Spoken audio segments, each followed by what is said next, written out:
ਬੱਚਿਓ, ਸਾਰਿਆਂ ਨੂੰ ਮੇਰੇ ਵੱਲੋਂ ਪਿਆਰ ਭਰੀ ਸਤਿ ਸ਼੍ਰੀ ਅਕਾਲ।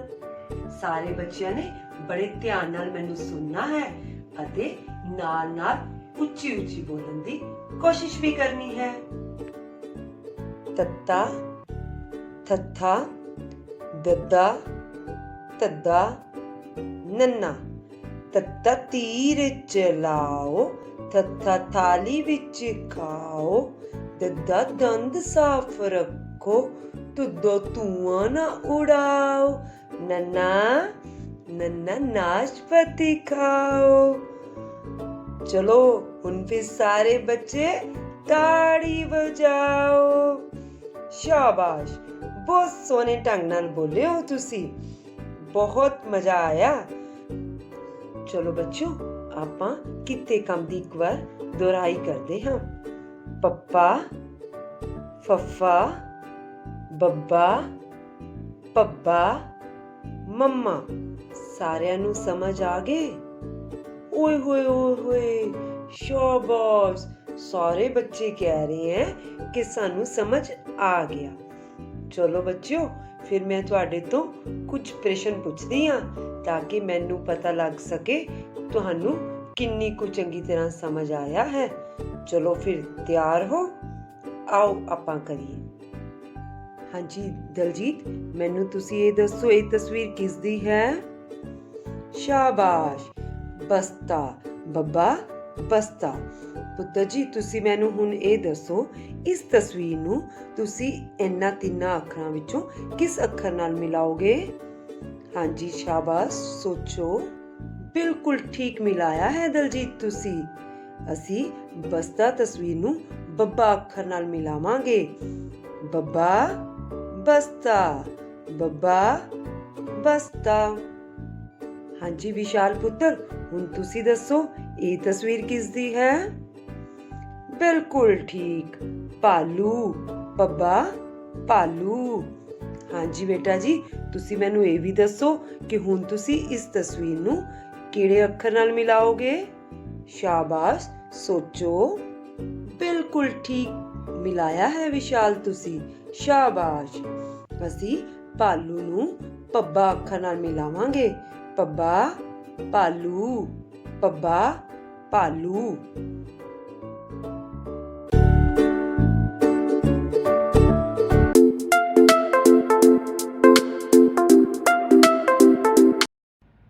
ਸਤਿ ਸ਼੍ਰੀ ਅਕਾਲ ਪਿਆਰੇ ਬੱਚਿਓ, ਕੀ ਹਾਲ ਚਾਲ ਹੈ ਬੱਚਿਓ? ਅੱਜ ਆਪਾਂ ਇੱਕ ਬੜੀ ਪਿਆਰੀ ਤੁਹਾਡੇ ਵਾਸਤੇ ਇੱਕ ਗਤੀਵਿਧੀ ਲੈ ਕੇ ਆਏ ਹਾਂ ਜਿਸ ਦਾ ਨਾਮ ਹੈ ਇੱਕ ਹੋਰ। ਤਾਂ ਇਸ ਵਾਸਤੇ ਆਪਾਂ ਸਭ ਤੋਂ ਪਹਿਲਾਂ ਇੱਕ ਕਵਿਤਾ ਸੁਣਾਂਗੇ, ਉਸ ਤੋਂ ਬਾਅਦ ਅੱਗੇ ਕਰਦੇ ਹਾਂ, ਠੀਕ ਹੈ ਜੀ? ਚਲੋ ਸੁਣੀਏ ਕਵਿਤਾ।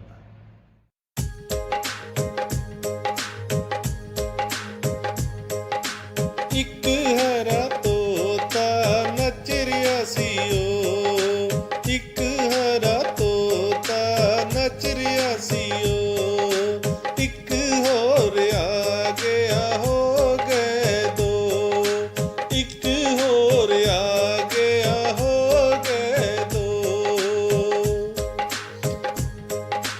ਤੋਰੇ ਤੋਤੇ ਸੋਰੇ ਵਿੱਚ ਦਿਨ,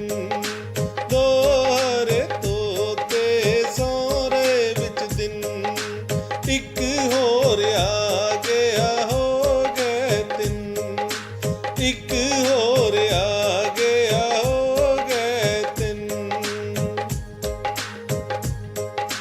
ਤਿੰਨ ਹਰੇ ਤੋਤੇ ਉੱਡਣ ਨੂੰ ਤਿਆਰ, ਤਿੰਨ ਹਰੇ ਤੋਤੇ ਉੱਡਣ ਨੂੰ ਤਿਆਰ, ਇੱਕ ਹੋਰ ਆ ਗਿਆ ਹੋ ਗਏ ਚਾਰ, ਇੱਕ ਹੋਰ ਆ ਗਿਆ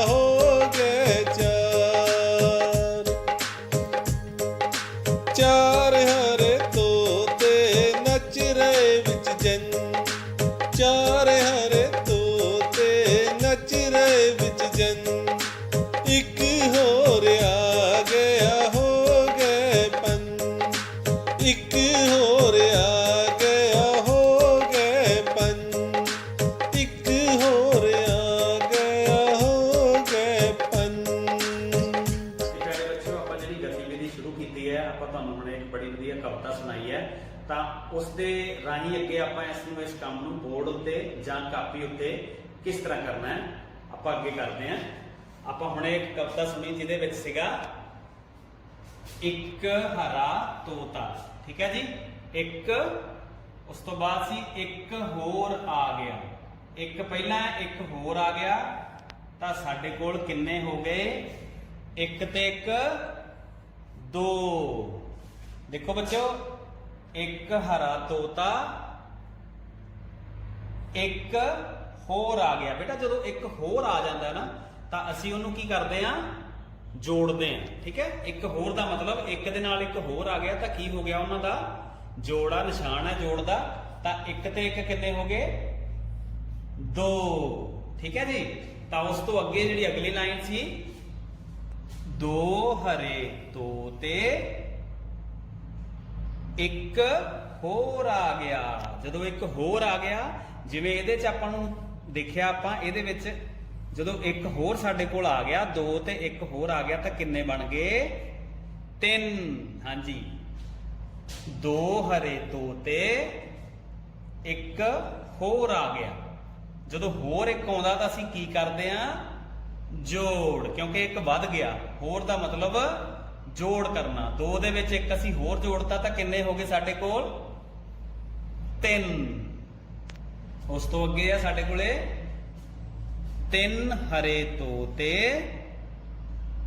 ਇੱਕ ਹੋਰ ਆ ਗਿਆ, ਠੀਕ ਹੈ। ਜਿਸ ਤਰ੍ਹਾਂ ਆ ਹੋਈ ਜਾਂਦਾ, ਇਸੇ ਤਰ੍ਹਾਂ ਹੁਣ ਜਦੋਂ ਤਿੰਨ ਸਾਡੇ ਕੋਲ ਪਹਿਲਾਂ ਹੈ, ਇੱਕ ਸਾਡੇ ਕੋਲੇ ਹੋਰ ਆ ਗਿਆ, ਤਾਂ ਹੁਣ ਕਿੰਨੇ ਹੋ ਗਏ? ਚਾਰ, ਠੀਕ ਹੈ। ਤਾਂ ਇੱਥੇ ਤਿੰਨ ਹਰੇ ਤੋਤੇ ਇੱਕ ਹੋਰ ਆ ਗਿਆ। ਜਦੋਂ ਹੋਰ ਆਉਂਦਾ ਤਾਂ ਅਸੀਂ ਕੀ ਕਰਦੇ ਆ?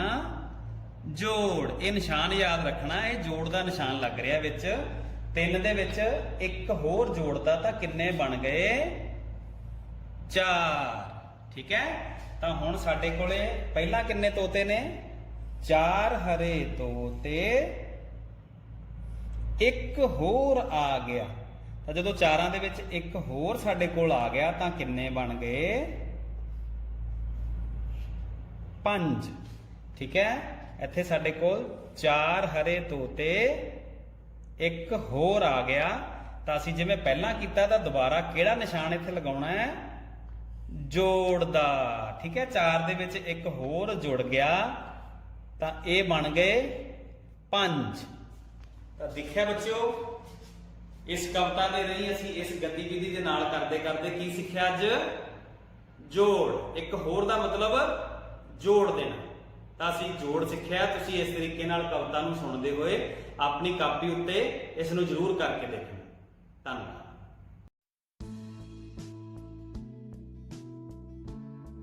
Look here children, we have J, joker, and now we will feel its shape. A sleeping line at the top.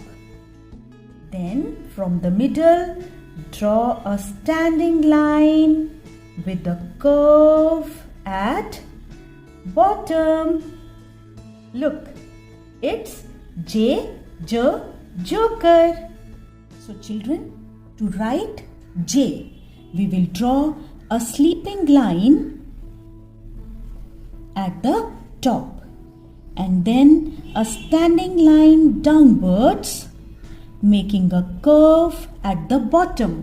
A sleeping line at the top, then a standing line downwards, making a curve at the bottom. It is joker.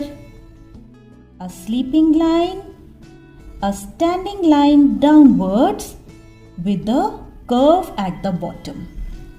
It is J. A sleeping line, then a standing line with a curve at the bottom. It is joker. That's all for today. And now your homework is you will write a complete page for letter J in your notebook. जी जमाते बहुत ही प्यारे विद्यार्थियों, सत श्री अकाल। ਫੌਜੀ ਮਾਮਾ ਆਇਆ, ਖਿਡੌਣੇ ਬਹੁਤ ਲਿਆਇਆ, ਪਕੌੜੇ ਤਲੇ ਗੌਰੀ, ਚਮਕੌਰ ਲਿਆਇਆ ਕਚੋਰੀ। ਪਿਆਰੇ ਬੱਚਿਓ, ਕੀ ਤੁਸੀਂ ਇਹਨਾਂ ਸ਼ਬਦਾਂ ਫੌਜੀ, ਖਿਡੌਣੇ, ਗੌਰੀ, ਪਕੌੜੇ, ਚਮਕੌਰ, ਕਚੋਰੀ ਨੂੰ ਧਿਆਨ ਨਾਲ ਵੇਖਿਆ ਹੈ? ਇਹਨਾਂ ਸ਼ਬਦਾਂ ਨੂੰ ਇੱਕ ਨਵੀਂ ਮਾਤਰਾ ਲੱਗੀ ਹੈ। ਇਹ ਕਨੋੜਾ ਮਾਤਰਾ ਹੈ ਜੋ ਕਿ ਅੱਖਰ ਦੇ ਉੱਪਰ ਲੱਗਦੀ ਹੈ ਅਤੇ ਇਹ ਮਾਤਰਾ ਲੱਗਣ ਨਾਲ ਅੱਖਰ ਵਿੱਚੋਂ ਓ ਦੀ ਆਵਾਜ਼ ਆਉਂਦੀ ਹੈ। ਤਾਂ ਪਿਆਰੇ ਬੱਚਿਓ, ਅੱਜ ਦੀ ਪੰਜਾਬੀ ਦੀ ਜਮਾਤ ਵਿੱਚ ਅਸੀਂ ਕਨੋੜਾ ਮਾਤਰਾ ਵਾਲੇ ਸ਼ਬਦਾਂ ਨੂੰ ਪੜ੍ਹਨ ਦਾ ਅਭਿਆਸ ਕਰਾਂਗੇ। ਤਾਂ ਜੀ ਛੇਤੀ ਆਪਣੀ ਪੰਜਾਬੀ ਦੀ ਪਾਠ ਪੁਸਤਕ ਦਾ ਪੰਨਾ ਨੰਬਰ 21 ਖੋਲੋ।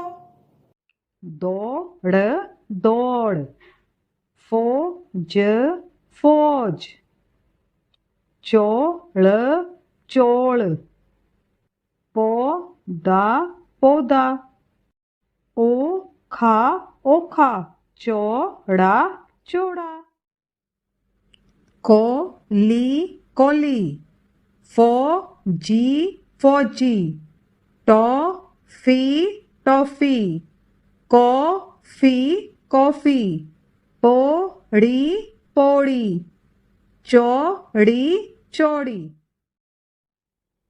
ਨੌਕਰ ਨੌਕਰ, ਔਰਤ ਔਰਤ, ਮੌਸਮ ਮੌਸਮ, ਚੌਧਰੀ ਚੌਧਰੀ, ਨੌਕਰੀ ਨੌਕਰੀ, ਜੌਹਰੀ ਜੋਹਰੀ, ਤੌਲੀਆ ਤੌਲੀਆ, ਹਥੌੜੀ ਹਥੌੜੀ, ਕਚੋਰੀ ਕਚੋਰੀ, ਪਕੌੜਾ ਪਕੌੜਾ, ਲਾਹੌਰ ਲਾਹੌਰ, ਖਿਡੌਣਾ ਖਿਡੌਣਾ। ਆਓ ਇੱਕ ਵਾਰ ਫੇਰ ਅਸੀਂ ਇਹਨਾਂ ਸਾਰੇ ਸ਼ਬਦਾਂ ਨੂੰ ਪੜ੍ਹਦੇ ਹਾਂ ਤਾਂ ਜੋ ਤੁਹਾਨੂੰ ਕਨੋੜਾ ਮਾਤਰਾ ਵਾਲੇ ਸ਼ਬਦਾਂ ਦੀ ਚੰਗੀ ਤਰ੍ਹਾਂ ਪਛਾਣ ਹੋ ਸਕੇ। ਤੁਸੀਂ ਵੀ ਮੇਰੇ ਨਾਲ ਪੜ੍ਹਨਾ। ਦੌੜ, ਫੌਜ, ਚੌਲ ਪੌਦਾ, ਔਖਾ ਚੌੜਾ, ਕੋਲੀ ਫੌਜੀ, ਟੌਫੀ ਕੌਫੀ, ਪੌੜੀ ਚੌੜੀ, ਨੌਕਰ ਔਰਤ, ਮੌਸਮ ਚੌਧਰੀ, ਨੌਕਰੀ ਜੋਹਰੀ, ਤੌਲੀਆ ਹਥੌੜੀ, ਕਚੌਰੀ, ਪਕੌੜਾ, ਲਾਹੌਰ, ਖਿਡੌਣਾ। ਲੋ ਜੀ, ਆ ਗਈ ਵਾਰੀ ਹੁਣ ਘਰ ਦੇ ਕੰਮ ਦੀ। ਘਰ ਦੇ ਕੰਮ ਵਿੱਚ ਪਿਆਰੇ ਬੱਚਿਓ, ਤੁਸੀਂ ਅੱਜ ਇੱਕ ਬਹੁਤ ਹੀ ਰੋਚਕ ਗਤੀਵਿਧੀ ਕਰਨੀ ਹੈ। ਤੁਸੀਂ ਇਹਨਾਂ ਵਾਕਾਂ ਵਿੱਚੋਂ ਕਨੋੜਾ ਮਾਤਰਾ ਵਾਲੇ ਸ਼ਬਦਾਂ ਤੇ ਗੋਲਾ ਲਗਾਉਣਾ ਹੈ ਅਤੇ ਇਸ ਕੰਮ ਨੂੰ ਆਪਣੇ ਅਧਿਆਪਕ ਜੀ ਤੋਂ ਚੈੱਕ ਵੀ ਕਰਾਉਣਾ ਹੈ। ਧੰਨਵਾਦ ਪਿਆਰੇ ਬੱਚਿਓ, ਫੇਰ ਮਿਲਾਂਗੇ। ਸਤਿ ਸ਼੍ਰੀ ਅਕਾਲ ਬੱਚਿਓ।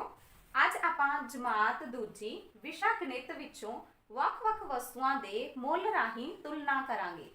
ਦੇਖੋ ਬੱਚਿਓ, ਇਹ ਹੈ ਰੰਗਾਂ ਦੀ ਡੱਬੀ, ਇਸ ਦੀ ਕੀਮਤ ਹੈ 7 ਰੁਪਏ। ਇਹ ਹੈ ਜਿਓਮੈਟਰੀ ਬਾਕਸ, ਇਸ ਦੀ ਕੀਮਤ ਹੈ 27 ਰੁਪਏ। ਆਓ ਦੇਖਦੇ ਹਾਂ ਕਿ ਕਿਸ ਵਸਤੂ ਦਾ ਮੁੱਲ ਵੱਧ ਹੈ।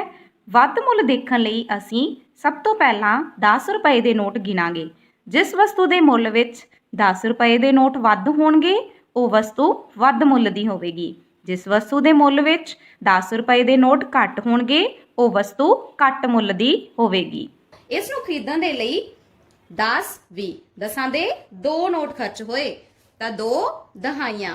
ਦੇਖੋ, ਰੰਗਾਂ ਦੀ ਡੱਬੀ ਨੂੰ ਖਰੀਦਣ ਲਈ ਦਸਾਂ ਦਾ ਕੋਈ ਵੀ ਨੋਟ ਨਹੀਂ ਲੱਗਾ, ਇਸ ਲਈ 0 ਦਹਾਈਆਂ। ਤਾਂ ਦੇਖੋ ਕਿਹੜੀ ਵਸਤੂ ਮਹਿੰਗੀ ਹੋਈ? ਹਾਂਜੀ, ਜਿਓਮੈਟਰੀ ਬਾਕਸ ਮਹਿੰਗੀ ਹੈ ਤੇ ਰੰਗਾਂ ਦੀ ਡੱਬੀ ਸਸਤੀ ਹੈ। ਦੇਖੋ ਬੱਚਿਓ, ਜਦੋਂ ਅਸੀਂ ਰੰਗਾਂ ਦੀ ਡੱਬੀ ਨੂੰ ਖਰੀਦਿਆ ਤਾਂ 1 ਰੁਪਏ ਦੇ 7 ਨੋਟ, ਜਦੋਂ ਅਸੀਂ ਜਿਓਮੈਟਰੀ ਬਾਕਸ ਨੂੰ ਖਰੀਦਿਆ ਤਾਂ 1 ਰੁਪਏ ਦੇ 7 ਨੋਟ। ਤਾਂ ਦੇਖੋ 20 7 27 ਜਿਓਮੈਟਰੀ ਬਾਕਸ ਦਾ ਮੁੱਲ ਹੈ ਤੇ ਰੰਗਾਂ ਦੀ ਡੱਬੀ 7 ਰੁਪਏ। ਤਾਂ ਵੱਧ ਮੁੱਲ ਜਿਓਮੈਟਰੀ ਬਾਕਸ ਦਾ ਤੇ ਘੱਟ ਮੁੱਲ ਰੰਗਾਂ ਦੀ ਡੱਬੀ ਦਾ। ਸਾਡੇ ਕੋਲ ਇੱਕ ਪਾਸੇ ਸੰਖਿਆ ਹੈ 7 ਤੇ ਦੂਜੇ ਪਾਸੇ ਹੈ 27। ਦੇਖੋ ਬੱਚਿਓ, 7 ਸੰਖਿਆ ਦੇ ਵਿੱਚ 1 ਅੰਕ ਹੈ ਤੇ 27 ਸੰਖਿਆ ਦੇ ਵਿੱਚ 2 ਅੰਕ ਹੈ। ਇਸ ਲਈ 2 ਅੰਕਾਂ ਵਾਲੀ ਜਿਹੜੀ ਸੰਖਿਆ ਹੈ ਉਹ ਵੱਡੀ ਹੈ। ਵੱਡੀ ਸੰਖਿਆ ਦੇ ਵੱਲ ਅਸੀਂ ਇਸ ਚਿੰਨ੍ਹ ਦੀ ਵਰਤੋਂ ਕਰਦੇ ਹਾਂ ਜਿਸ ਦਾ ਮੂੰਹ ਖੁੱਲਾ ਹੁੰਦਾ ਹੈ ਤੇ ਛੋਟੀ ਸੰਖਿਆ ਵੱਲ ਮੂੰਹ ਬੰਦ ਹੁੰਦਾ ਹੈ। ਦੇਖੋ ਬੱਚਿਓ 27 ਰੁਪਏ ਵਾਲੀ ਜਿਹੜੀ ਵਸਤੂ ਹੈ ਉਹ ਵੱਧ ਮੁੱਲ ਵਾਲੀ ਸੀ, ਇਸ ਲਈ 27 ਸੰਖਿਆ ਵੱਡੀ ਹੈ। ਤੇ 7 ਰੁਪਏ ਵਾਲੀ ਜਿਹੜੀ ਵਸਤੂ ਹੈ ਉਹ ਘੱਟ ਮੁੱਲ ਵਾਲੀ ਸੀ, ਇਸ ਲਈ 7 ਸੰਖਿਆ ਛੋਟੀ ਹੈ। ਇਹ ਹੈ ਅਗਰਬੱਤੀ, ਇਸ ਦੀ ਕੀਮਤ ਦੇਖੋ ਹੈ 37 ਰੁਪਏ। ਇਹ ਹੈ ਜਿਓਮੈਟਰੀ ਬਾਕਸ, ਇਸ ਦੀ ਕੀਮਤ ਹੈ 27 ਰੁਪਏ। ਤਾਂ ਦੇਖਦੇ ਹਾਂ ਇਹਨਾਂ ਦੋਹਾਂ ਵਿੱਚੋਂ ਕਿਹੜੀ ਵਸਤੂ ਮਹਿੰਗੀ ਹੈ ਤੇ ਕਿਹੜੀ ਸਸਤੀ ਹੈ। ਅਗਰਬੱਤੀ ਨੂੰ ਖਰੀਦਣ ਦੇ ਲਈ ਦੇਖੋ ਕਿੰਨੇ ਨੋਟ ਖਰਚ ਹੋਏ, 10 20 30। 10 ਦੇ 3 ਨੋਟ, 3 ਦਹਾਈਆਂ। ਤੇ ਜਿਓਮੈਟਰੀ ਬਾਕਸ ਨੂੰ ਖਰੀਦਣ ਦੇ ਲਈ 10 20, 2 ਨੋਟ 10 ਦੇ 2 ਦਹਾਈਆਂ। ਤਾਂ ਦੇਖੋ ਅਗਰਬੱਤੀ ਨੂੰ ਖਰੀਦਣ ਦੇ ਲਈ 30 ਰੁਪਏ ਖਰਚ ਹੋਏ ਤੇ ਇਸ ਜਿਓਮੈਟਰੀ ਬਾਕਸ ਨੂੰ ਖਰੀਦਣ ਦੇ ਲਈ 20 ਰੁਪਏ। ਤਾਂ ਦੇਖੋ ਵੱਧ ਮੁੱਲ ਕਿਸ ਦਾ ਹੋਇਆ, ਅਗਰਬੱਤੀ ਦਾ। ਤੇ ਨਾਲ ਦੇਖੋ 1 ਰੁਪਏ ਦੇ ਨੋਟ ਜਿਹੜੇ ਆ ਉਹ 7 ਖਰਚ ਹੋਏ, 7 ਇਕਾਈਆਂ। ਤੇ ਜਦੋਂ ਅਸੀਂ ਜਿਓਮੈਟਰੀ ਬਾਕਸ ਨੂੰ ਖਰੀਦਿਆ ਤਾਂ 1 ਰੁਪਏ ਦੇ 7 ਨੋਟ 7 ਇਕਾਈਆਂ। ਤਾਂ ਦੇਖੋ 30 7 37, ਤਾਂ ਵੱਧ ਮੁੱਲ 37 ਰੁਪਏ। ਜਿਓਮੈਟਰੀ ਬਾਕਸ ਦਾ ਮੁੱਲ ਘੱਟ ਹੈ। ਬੱਚਿਓ ਇਹ ਹੈ ਸੰਖਿਆ 37, ਦੂਜੇ ਪਾਸੇ ਸੰਖਿਆ ਹੈ ਸਾਡੇ ਕੋਲ 27। ਦੇਖੋ ਦੋਨੋਂ ਪਾਸੇ ਅੰਕ ਬਰਾਬਰ ਹਨ। ਜਦੋਂ ਅੰਕ ਬਰਾਬਰ ਹੋਣ ਤਾਂ ਅਸੀਂ ਦਹਾਈ ਸਥਾਨ ਦੇ ਅੰਕ ਨੂੰ ਦੇਖਦੇ ਹਾਂ। ਇਸ ਪਾਸੇ ਹੈ 3 ਤੇ ਇਸ ਪਾਸੇ ਹੈ 2। 3 ਅੰਕ 2 ਨਾਲੋਂ ਵੱਡਾ ਹੈ, ਇਸ ਕਰਕੇ 37 ਸੰਖਿਆ ਵੱਡੀ ਹੈ। ਵੱਡੀ ਸੰਖਿਆ ਵੱਲ ਅਸੀਂ ਇਸ ਤਰ੍ਹਾਂ ਦੇ ਚਿੰਨ੍ਹ ਦੀ ਵਰਤੋਂ ਕਰਾਂਗੇ ਜਿਸ ਦਾ ਮੂੰਹ ਵੱਡੀ ਸੰਖਿਆ ਵੱਲ ਖੁੱਲਾ ਹੈ ਤੇ ਛੋਟੀ ਸੰਖਿਆ ਵੱਲ ਬੰਦ ਹੈ। ਅਸੀਂ ਦੇਖਿਆ ਸੀ ਵੱਧ ਮੁੱਲ ਵਾਲੀ ਵਸਤੂ ਹੈ 37 ਰੁਪਏ ਵਾਲੀ, ਤਾਂ 37 ਵੱਡੀ ਸੰਖਿਆ ਹੈ। ਘੱਟ ਮੁੱਲ ਕਿਸ ਦਾ ਸੀ, ਜਿਓਮੈਟਰੀ ਬਾਕਸ ਦਾ 27 ਰੁਪਏ ਵਾਲੀ, ਇਸ ਲਈ 27 ਸੰਖਿਆ ਛੋਟੀ ਹੈ। ਬੱਚਿਓ ਇਹ ਹੈ ਤੇਲ ਦੀ ਸ਼ੀਸ਼ੀ, ਇਸ ਦੀ ਕੀਮਤ ਹੈ 42 ਰੁਪਏ। ਇਹ ਹੈ ਬੂਟ ਪਾਲਿਸ਼ ਕਰਨ ਵਾਲੀ ਡੱਬੀ, ਇਸ ਦੀ ਕੀਮਤ ਹੈ 46 ਰੁਪਏ। ਤਾਂ ਦੇਖਦੇ ਹਾਂ ਇਹਨਾਂ ਦੋਨਾਂ ਵਿੱਚੋਂ ਕਿਸ ਦਾ ਮੁੱਲ ਵੱਧ ਹੈ ਤੇ ਕਿਸ ਦਾ ਘੱਟ ਹੈ। ਦੇਖੋ ਬੱਚਿਓ ਤੇਲ ਦੀ ਸ਼ੀਸ਼ੀ ਨੂੰ ਖਰੀਦਣ ਲਈ 10 20 30 40 10 ਦੇ 4 ਨੋਟਾਂ ਦੀ ਵਰਤੋਂ ਹੋਈ, 4 ਦਹਾਈਆਂ। ਦੇਖੋ 10 20 30 40 10 ਦੇ 4 ਨੋਟਾਂ ਦੀ ਵਰਤੋਂ ਹੋਈ, 4 ਦਹਾਈਆਂ। ਤਾਂ ਦੇਖੋ ਬੱਚਿਓ ਦੋਨਾਂ ਪਾਸੇ ਸਾਡੇ ਕੋਲ 10 ਦੇ 4 ਨੋਟ ਖਰਚ ਹੋਏ ਜੋ ਕਿ ਹਨ ਬਰਾਬਰ। ਹੁਣ ਅਸੀਂ ਦੇਖਾਂਗੇ 1 ਰੁਪਏ ਦੇ ਨੋਟ ਕਿਸ ਚੀਜ਼ ਨੂੰ ਖਰੀਦਣ ਦੇ ਲਈ ਵੱਧ ਖਰਚ ਹੋਏ। ਤਾਂ ਦੇਖੋ ਬੱਚਿਓ ਤੇਲ ਦੀ ਸ਼ੀਸ਼ੀ ਨੂੰ ਖਰੀਦਣ ਲਈ 1 2 10 1 ਰੁਪਏ ਦੇ 2 ਨੋਟ 2 ਇਕਾਈਆਂ। ਜਦੋਂ ਅਸੀਂ 1 ਰੁਪਏ ਖਰਚ ਕੀਤੇ ਤਾਂ ਦੇਖੋ ਕਿੰਨੇ 1 2 3 4 5 6। 1 ਰੁਪਏ ਦੇ 6 ਨੋਟ 6 ਇਕਾਈਆਂ। ਤਾਂ ਦੇਖੋ 1 ਰੁਪਏ ਦੇ ਵੱਧ ਨੋਟ ਬੂਟ ਪਾਲਿਸ਼ ਕਰਨ ਵਾਲੀ ਡੱਬੀ ਨੂੰ ਖਰੀਦਣ ਲਈ ਖਰਚ ਹੋਏ, ਇਸ ਲਈ ਬੂਟ ਪਾਲਿਸ਼ ਕਰਨ ਵਾਲੀ ਵਸਤੂ ਦਾ ਮੁੱਲ ਵੱਧ ਹੈ ਤੇ ਤੇਲ ਵਾਲੀ ਸ਼ੀਸ਼ੀ ਇਸ ਦਾ ਮੁੱਲ ਘੱਟ ਹੈ। ਇੱਕ ਪਾਸੇ ਸੰਖਿਆ ਹੈ 42, ਦੂਸਰੇ ਪਾਸੇ ਸੰਖਿਆ ਹੈ 46। ਦੋਨਾਂ ਪਾਸੇ ਸੰਖਿਆਵਾਂ ਦੇ ਅੰਕ ਬਰਾਬਰ ਹਨ। ਦਹਾਈ ਸਥਾਨ ਦੇ ਅੰਕ ਤੇ 4 ਹੈ ਇਸ ਪਾਸੇ ਤੇ ਇਸ ਪਾਸੇ ਵੀ ਦਹਾਈ ਸਥਾਨ ਦੇ ਅੰਕ ਤੇ 4 ਹੈ ਜੋ ਕਿ ਦੋਵਾਂ ਪਾਸੇ ਬਰਾਬਰ ਹੈ। ਹੁਣ ਅਸੀਂ ਇਕਾਈ ਸਥਾਨ ਦੇ ਅੰਕ ਨੂੰ ਦੇਖਦੇ ਹਾਂ। ਇਸ ਸਥਾਨ ਤੇ 2 ਹੈ ਤੇ ਇਸ ਸਥਾਨ ਤੇ 6 ਹੈ। 2 ਨਾਲੋਂ 6 ਵੱਡਾ ਹੈ, ਇਸ ਲਈ 46 ਸੰਖਿਆ ਵੱਡੀ ਹੈ। ਤੇ ਜਿਹੜੀ ਸੰਖਿਆ ਵੱਡੀ ਹੁੰਦੀ ਹੈ ਉਸ ਪਾਸੇ ਮੂੰਹ ਖੁੱਲਾ ਹੁੰਦਾ ਹੈ ਤੇ ਜਿਹੜੀ ਸੰਖਿਆ ਛੋਟੀ ਹੁੰਦੀ ਹੈ ਉਸ ਪਾਸੇ ਮੂੰਹ ਬੰਦ ਹੁੰਦਾ ਹੈ, ਇਸ ਲਈ 42 ਸੰਖਿਆ ਛੋਟੀ ਹੈ। ਬੱਚਿਓ ਇਹ ਹੈ ਕਾਪੀ, ਇਸ ਦਾ ਮੁੱਲ ਹੈ 70 ਰੁਪਏ। ਇੱਕ ਹੋਰ ਕਾਪੀ ਹੈ, ਇਸ ਦਾ ਮੁੱਲ ਵੀ ਹੈ 70 ਰੁਪਏ। ਤਾਂ ਦੇਖਦੇ ਹਾਂ ਇਹਨਾਂ ਦੋਨਾਂ ਵਿੱਚੋਂ ਕਿਸ ਦਾ ਮੁੱਲ ਵੱਧ ਹੈ। ਸਾਡੇ ਕੋਲ ਦੇਖੋ ਗਿਣੋ 10 20 30 40 50 60 70। 10 ਰੁਪਏ ਦੇ 7 ਨੋਟਾਂ ਦੀ ਵਰਤੋਂ ਹੋਈ, 7 ਦਹਾਈਆਂ। ਦੂਸਰੀ ਕਾਪੀ ਨੂੰ ਖਰੀਦਣ ਲਈ ਦੇਖੋ 10 20 30 40 50 60 70। ਤਾਂ ਦੇਖੋ 10 ਦੇ 7 ਨੋਟ ਲੱਗੇ, ਤਾਂ 7 ਦਹਾਈਆਂ। ਇਸ ਪਾਸੇ ਵੀ 7 ਨੋਟ 10 ਰੁਪਏ ਦੇ ਤੇ ਇਸ ਕਾਪੀ ਨੂੰ ਵੀ ਖਰੀਦਣ ਦੇ ਲਈ 7 ਨੋਟ 10 ਰੁਪਏ ਦੇ ਜੋ ਕਿ ਹਨ ਬਰਾਬਰ। ਤੇ ਦੇਖੋ ਇਕਾਈ ਸਥਾਨ ਦੇ ਲਈ 1 ਰੁਪਏ ਦਾ ਕੋਈ ਵੀ ਨੋਟ ਖਰਚ ਨਹੀਂ ਹੋਇਆ ਤੇ ਇਸ ਪਾਸੇ ਵੀ ਕੋਈ ਨੋਟ ਖਰਚ ਨਹੀਂ ਹੋਇਆ, ਇਸ ਲਈ 70 70 ਦੋਨਾਂ ਕਾਪੀਆਂ ਦਾ ਮੁੱਲ ਬਰਾਬਰ ਹੈ। ਬੱਚਿਓ ਇੱਕ ਪਾਸੇ ਹੈ ਸੰਖਿਆ 70 ਤੇ ਦੂਜੇ ਪਾਸੇ ਵੀ ਸੰਖਿਆ ਹੈ 70। ਇਸ ਪਾਸੇ ਵੀ 2 ਅੰਕ ਹਨ ਤੇ ਇਸ ਪਾਸੇ ਵੀ 2 ਅੰਕ ਹਨ। ਦੇਖੋ ਬੱਚਿਓ ਦਹਾਈ ਸਥਾਨ ਦਾ ਅੰਕ 7 ਹੈ, ਦੂਸਰੇ ਪਾਸੇ ਵੀ ਦਹਾਈ ਸਥਾਨ ਦਾ ਅੰਕ 7 ਹੈ ਜੋ ਕਿ ਬਰਾਬਰ ਹੈ ਤੇ ਇਕਾਈ ਸਥਾਨ ਦਾ ਅੰਕ ਇੱਕ ਪਾਸੇ ਹੈ 0, ਦੂਸਰੇ ਪਾਸੇ ਵੀ ਹੈ 0।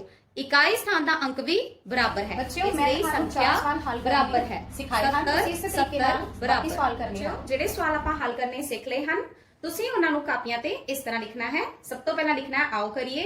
ਪਹਿਲਾ ਸਵਾਲ ਰਕਮ ਲਿਖਣੀ ਹੈ, ਖਾਲੀ ਥਾਵਾਂ ਵਿੱਚ ਵੱਧ ਘੱਟ ਜਾਂ ਬਰਾਬਰ ਦਾ ਚਿੰਨ੍ਹ ਭਰੋ।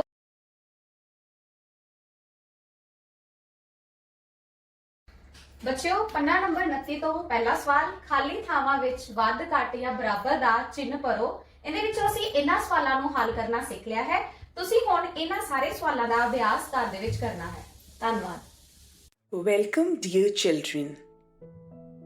Today we are going to do exercise given on page 29 of your English textbook. Join the letter to ending pattern and make words. Let us start with ending sound an. Choose the first letter. It is P. An. Pan. Next letter is M. An. Man. Let us join next letter C with ending sound an. An. Can. An. Fan. An. Ran. Let us join letter C and F with ending sound R. What is this? Yes, this is a car. R. Car. Far. Which ending sound is this? At. Now join P. At. Pat. Next. At. Mat. At. Cat. At. Fat.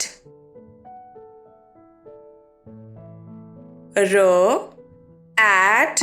Rat. Now we will make words by joining the letter to ending sound app. First one. App. Map. This is a map. Next. App. Cap. I have a red cap. For homework, you have to write these words in your notebook and in your book also.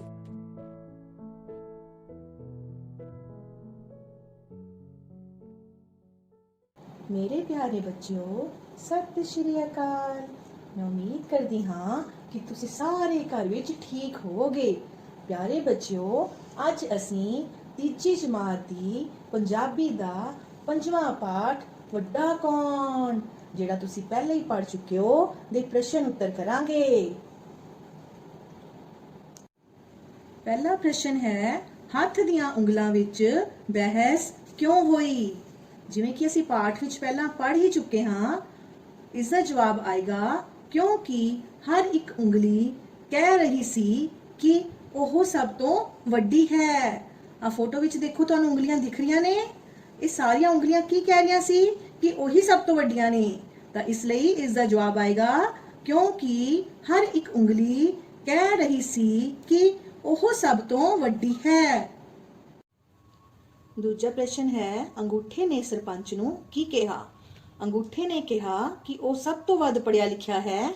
ਅਨਪੜ੍ਹ ਲੋਕ ਦਸਤਖਤ ਕਰਨ ਦੀ ਥਾਂ ਉਸ ਦੀ ਹੀ ਵਰਤੋਂ ਕਰਦੇ ਹਨ। ਇਹ ਤਸਵੀਰ ਵਿੱਚ ਦੇਖੋ, ਅੰਗੂਠਾ ਤੇ ਨੀਚੇ ਹੈ ਸਾਡੇ ਸਰਪੰਚ ਸਾਹਿਬ। ਅੰਗੂਠਾ ਸਰਪੰਚ ਸਾਹਿਬ ਨੂੰ ਕੀ ਕਹਿ ਰਿਹਾ ਹੈ?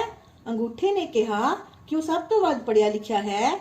ਅਨਪੜ੍ਹ ਲੋਕ ਦਸਤਖਤ ਕਰਨ ਦੀ ਥਾਂ ਉਸ ਦੀ ਹੀ ਵਰਤੋਂ ਕਰਦੇ ਹਨ। ਦੇਖੇ ਨੇ ਤੁਸੀਂ ਉਹ ਲੋਕ ਜਿਹੜੇ ਲਗਾਉਂਦੇ ਨੇ ਅੰਗੂਠਾ? ਦੇਖੋ ਨੀਚੇ ਫੋਟੋ ਵਿੱਚ। ਹਾਂਜੀ, ਅਗਲਾ ਪ੍ਰਸ਼ਨ ਹੈ, ਸਰਪੰਚ ਨੇ ਥਾਲੀ ਵਿੱਚ ਕੀ ਲਿਆਉਣ ਲਈ ਕਿਹਾ? ਹਾਂਜੀ, ਅਸੀਂ ਕਹਾਣੀ ਪੜ੍ਹੀ ਸੀ ਨਾ, ਕੀ ਲਿਆਉਣ ਲਈ ਕਿਹਾ ਸੀ? ਆ ਦੇਖੋ ਨੀਚੇ ਤਸਵੀਰ 'ਚ ਕੀ ਦਿਖ ਰਿਹਾ ਤੁਹਾਨੂੰ? ਲੱਡੂ। ਹਾਂਜੀ, ਸਵਾਦ ਲੱਗਦੇ ਨੇ ਨਾ ਲੱਡੂ ਸਭ ਨੂੰ? ਹਾਂਜੀ, ਇਹਦਾ ਜਵਾਬ ਆਏਗਾ ਸਰਪੰਚ ਨੇ ਥਾਲੀ ਵਿੱਚ ਲੱਡੂ ਲਿਆਉਣ ਲਈ ਕਿਹਾ। ਕੀ ਆਏਗਾ ਜਵਾਬ? ਸਰਪੰਚ ਨੇ ਥਾਲੀ ਵਿੱਚ ਲੱਡੂ ਲਿਆਉਣ ਲਈ ਕਿਹਾ। ਹਾਂਜੀ, ਅਗਲਾ ਪ੍ਰਸ਼ਨ ਹੈ, ਕਿੰਨੀਆਂ ਉਂਗਲਾਂ ਨੇ ਮਿਲ ਕੇ ਲੱਡੂ ਚੁੱਕ ਲਿਆ? ਹਾਂਜੀ, ਕੀ ਜਵਾਬ ਆਏਗਾ ਇਹਦਾ? ਆਪਾਂ ਕਹਾਣੀ 'ਚ ਪੜ੍ਹਿਆ ਹੀ ਸੀ। ਇਹਦਾ ਜਵਾਬ ਹੈ 5 ਉਂਗਲਾਂ ਨੇ ਮਿਲ ਕੇ ਲੱਡੂ ਚੁੱਕ ਲਿਆ। ਇਹ ਤਸਵੀਰ 'ਚ ਦੇਖੋ, ਜਿਵੇਂ ਆ 5 ਉਂਗਲਾਂ ਨੇ ਮਿਲ ਕੇ ਲੱਡੂ ਚੁੱਕਿਆ ਹੈ। ਸਮਝ ਆਈ ਸਭ ਨੂੰ? ਤਾਂ ਦੇਖੋ ਕੀ ਇਹਦਾ ਜਵਾਬ ਆਏਗਾ, 5 ਉਂਗਲਾਂ ਨੇ ਮਿਲ ਕੇ ਲੱਡੂ ਚੁੱਕ ਲਿਆ।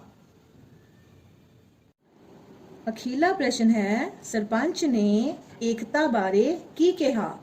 ਇਹਦਾ ਉੱਤਰ ਆਏਗਾ, ਸਰਪੰਚ ਨੇ ਕਿਹਾ ਕਿ ਏਕਤਾ ਵਿੱਚ ਹੀ ਸ਼ਕਤੀ ਹੈ। ਕੀ ਮਤਲਬ ਹੋਇਆ ਇਹਦਾ? ਜਿਸ ਤਰ੍ਹਾਂ ਸਾਰੀਆਂ ਉਂਗਲਾਂ ਨੇ ਮਿਲ ਕੇ ਲੱਡੂ ਚੁੱਕ ਲਿਆ ਸੀ, ਉਸੇ ਤਰ੍ਹਾਂ ਜੇਕਰ ਅਸੀਂ ਏਕਤਾ ਨਾਲ ਮਿਲ ਕੇ ਰਹਾਂਗੇ ਤਾਂ ਕੋਈ ਵੀ ਕੰਮ ਔਖਾ ਨਹੀਂ। ਹਾਂਜੀ ਬੱਚਿਓ, ਹੁਣ ਤੁਹਾਨੂੰ ਸਾਰੇ ਪ੍ਰਸ਼ਨਾਂ ਦੀ ਸਮਝ ਆ ਗਈ ਹੋਣੀ। ਹੁਣ ਸਾਰੇ ਬੱਚਿਆਂ ਨੇ ਇਹਨਾਂ ਪ੍ਰਸ਼ਨ ਉੱਤਰਾਂ ਨੂੰ ਸਾਫ਼ ਲਿਖਾਈ ਵਿੱਚ ਆਪਣੀ ਕਾਪੀ 'ਚ ਲਿਖਣਾ ਹੈ। ਅੱਛਾ ਬੱਚਿਓ, ਕੱਲ ਫੇਰ ਮਿਲਾਂਗੇ। ਧੰਨਵਾਦ ਜੀ। ਪਿਆਰੇ ਬੱਚਿਓ, ਸਤਿ ਸ਼੍ਰੀ ਅਕਾਲ। ਠੀਕ ਠਾਕ ਹੋ ਬੇਟਾ? ਹੁਣ ਤੱਕ ਬੇਟਾ ਤੁਸੀਂ ਸੰਖਿਆਵਾਂ ਬਾਰੇ ਕਾਫੀ ਕੁਝ ਸਮਝ ਚੁੱਕੇ ਹੋ। ਆਓ ਜੋ ਕੁਝ ਆਪਾਂ ਸਮਝਾਇਆ ਉਸ ਉੱਤੇ ਇੱਕ ਪੰਛੀ ਝਾਤ ਮਾਰੀਏ। ਇਹ ਬੇਟਾ ਕੁਝ ਅੰਕ ਨੇ, ਇਹਨਾਂ ਅੰਕਾਂ ਤੋਂ ਆਓ ਆਪਾਂ ਸੰਖਿਆਵਾਂ ਬਣਾਈਏ। ਸਥਾਨਕ ਮੂਲ ਸਾਰਣੀ ਦੇ ਵਿੱਚ ਮੈਂ ਕੁਝ ਅੰਕ ਰੱਖ ਰਹੀ ਹਾਂ। ਸੈਂਕੜੇ ਦੇ ਸਥਾਨ ਤੇ 5, 2 ਦਹਾਈਆਂ ਅਤੇ 2 ਹੀ ਇਕਾਈਆਂ। ਇਹ ਸੰਖਿਆ ਵੇਖੋ ਕੀ ਬਣ ਗਈ ਬੇਟਾ, 522 ਕੀ ਬਣ ਗਿਆ ਬੇਟਾ? 522। ਜਿਵੇਂ ਅਸੀਂ ਬੋਲ ਰਹੇ ਹਾਂ ਉਸੇ ਤਰ੍ਹਾਂ ਹੀ ਅਸੀਂ ਸ਼ਬਦਾਂ ਵਿੱਚ ਵੀ ਇਹਨੂੰ ਲਿਖਦੇ ਹਾਂ 522। ਹੁਣ ਬੇਟਾ ਆਪਾਂ ਇਸ ਸੰਖਿਆ ਵਿੱਚੋਂ ਜਿਸ ਅੰਕ ਤੇ ਚੱਕਰ ਆ ਉਸ ਦਾ ਸਥਾਨਕ ਮੁੱਲ ਦੇਖਾਂਗੇ। ਇਹ ਕਿੰਨਾ ਹੈ ਬੇਟਾ? 2 ਦਹਾਈਆਂ। ਹੁਣ 2 ਦਹਾਈਆਂ ਦਾ ਮਤਲਬ ਕੀ ਹੈ? ਇਹਦਾ ਮੁੱਲ ਕਿੰਨਾ ਹੈ? 20। ਫਿਰ 2 ਦਹਾਈਆਂ ਕਾਹਦੇ ਬਰਾਬਰ ਹੋ ਗਈਆਂ? 20 ਦੇ। ਹੁਣ ਬੇਟਾ ਇਹ ਦੋ ਸੰਖਿਆਵਾਂ ਨੇ, ਇਹਨਾਂ ਦੀ ਆਪਾਂ ਤੁਲਨਾ ਕਰਨੀ ਹੈ ਕਿ ਕਿਹੜੀ ਸੰਖਿਆ ਵੱਡੀ ਹੈ ਤੇ ਕਿਹੜੀ ਛੋਟੀ ਹੈ। ਠੀਕ ਹੈ। ਹੁਣ ਇਹਦੇ ਵਿੱਚ ਆਪਾਂ ਬੇਟਾ ਸੈਂਕੜੇ ਦਾ ਸਥਾਨ ਦੇਖਾਂਗੇ। ਇੱਧਰ ਕਿੰਨੇ ਸੈਂਕੜੇ ਨੇ? 4 ਤੇ ਇੱਧਰ ਕਿੰਨੇ ਨੇ? 3। ਫਿਰ ਕਿਹੜਾ ਅੰਕ ਇਹਨਾਂ ਦੋਵਾਂ ਵਿੱਚੋਂ ਵੱਡਾ ਹੈ? ਬਿਲਕੁਲ ਸਹੀ, 4। ਹੁਣ ਦੇਖੋ, ਫਿਰ ਆਪਾਂ ਮਗਰ ਦਾ ਮੂੰਹ ਉਸ ਸੰਖਿਆ ਵੱਲ ਖੁੱਲਾ ਰੱਖਾਂਗੇ ਜਿਹੜੀ ਸੰਖਿਆ ਵੱਡੀ ਹੈ ਤੇ ਇਹ ਚਿੰਨ੍ਹ ਇਸ ਪਾਸੇ ਮੂੰਹ ਖੁੱਲੇ ਨਾਲ ਆ ਜਾਵੇਗਾ। ਫਿਰ ਆਪਾਂ ਬੋਲਾਂਗੇ 383 ਸੰਖਿਆ ਛੋਟੀ ਹੈ 421 ਸੰਖਿਆ ਤੋਂ, ਜਾਂ ਬੇਟਾ ਨੂੰ ਆਪਾਂ ਇਸ ਤਰ੍ਹਾਂ ਬੋਲਦੇ ਹਾਂ 421 ਸੰਖਿਆ ਵੱਡੀ ਹੈ 383 ਤੋਂ। ਹੁਣ ਬੇਟਾ ਆਪਾਂ ਜਦੋਂ ਸੰਖਿਆ ਦੀ ਤੁਲਨਾ ਕਰਦੇ ਹਾਂ ਤਾਂ ਸਭ ਤੋਂ ਪਹਿਲਾਂ ਆਪਾਂ ਸੈਂਕੜੇ ਦਾ ਸਥਾਨ ਦੇਖਾਂਗੇ। ਜੇਕਰ ਸੈਂਕੜੇ ਦੇ ਸਥਾਨ ਤੇ ਅੰਕ ਬਰਾਬਰ ਹੋਵੇਗਾ ਤਾਂ ਆਪਾਂ ਫਿਰ ਦਹਾਈ ਦਾ ਸਥਾਨ ਦੇਖਾਂਗੇ। ਜੇਕਰ ਦਹਾਈ ਦੇ ਸਥਾਨ ਤੇ ਵੀ ਅੰਕ ਬਰਾਬਰ ਹੋਣ ਤਾਂ ਫਿਰ ਆਪਾਂ ਕੀ ਦੇਖਾਂਗੇ? ਇਕਾਈ ਦਾ ਸਥਾਨ ਦੇਖਾਂਗੇ।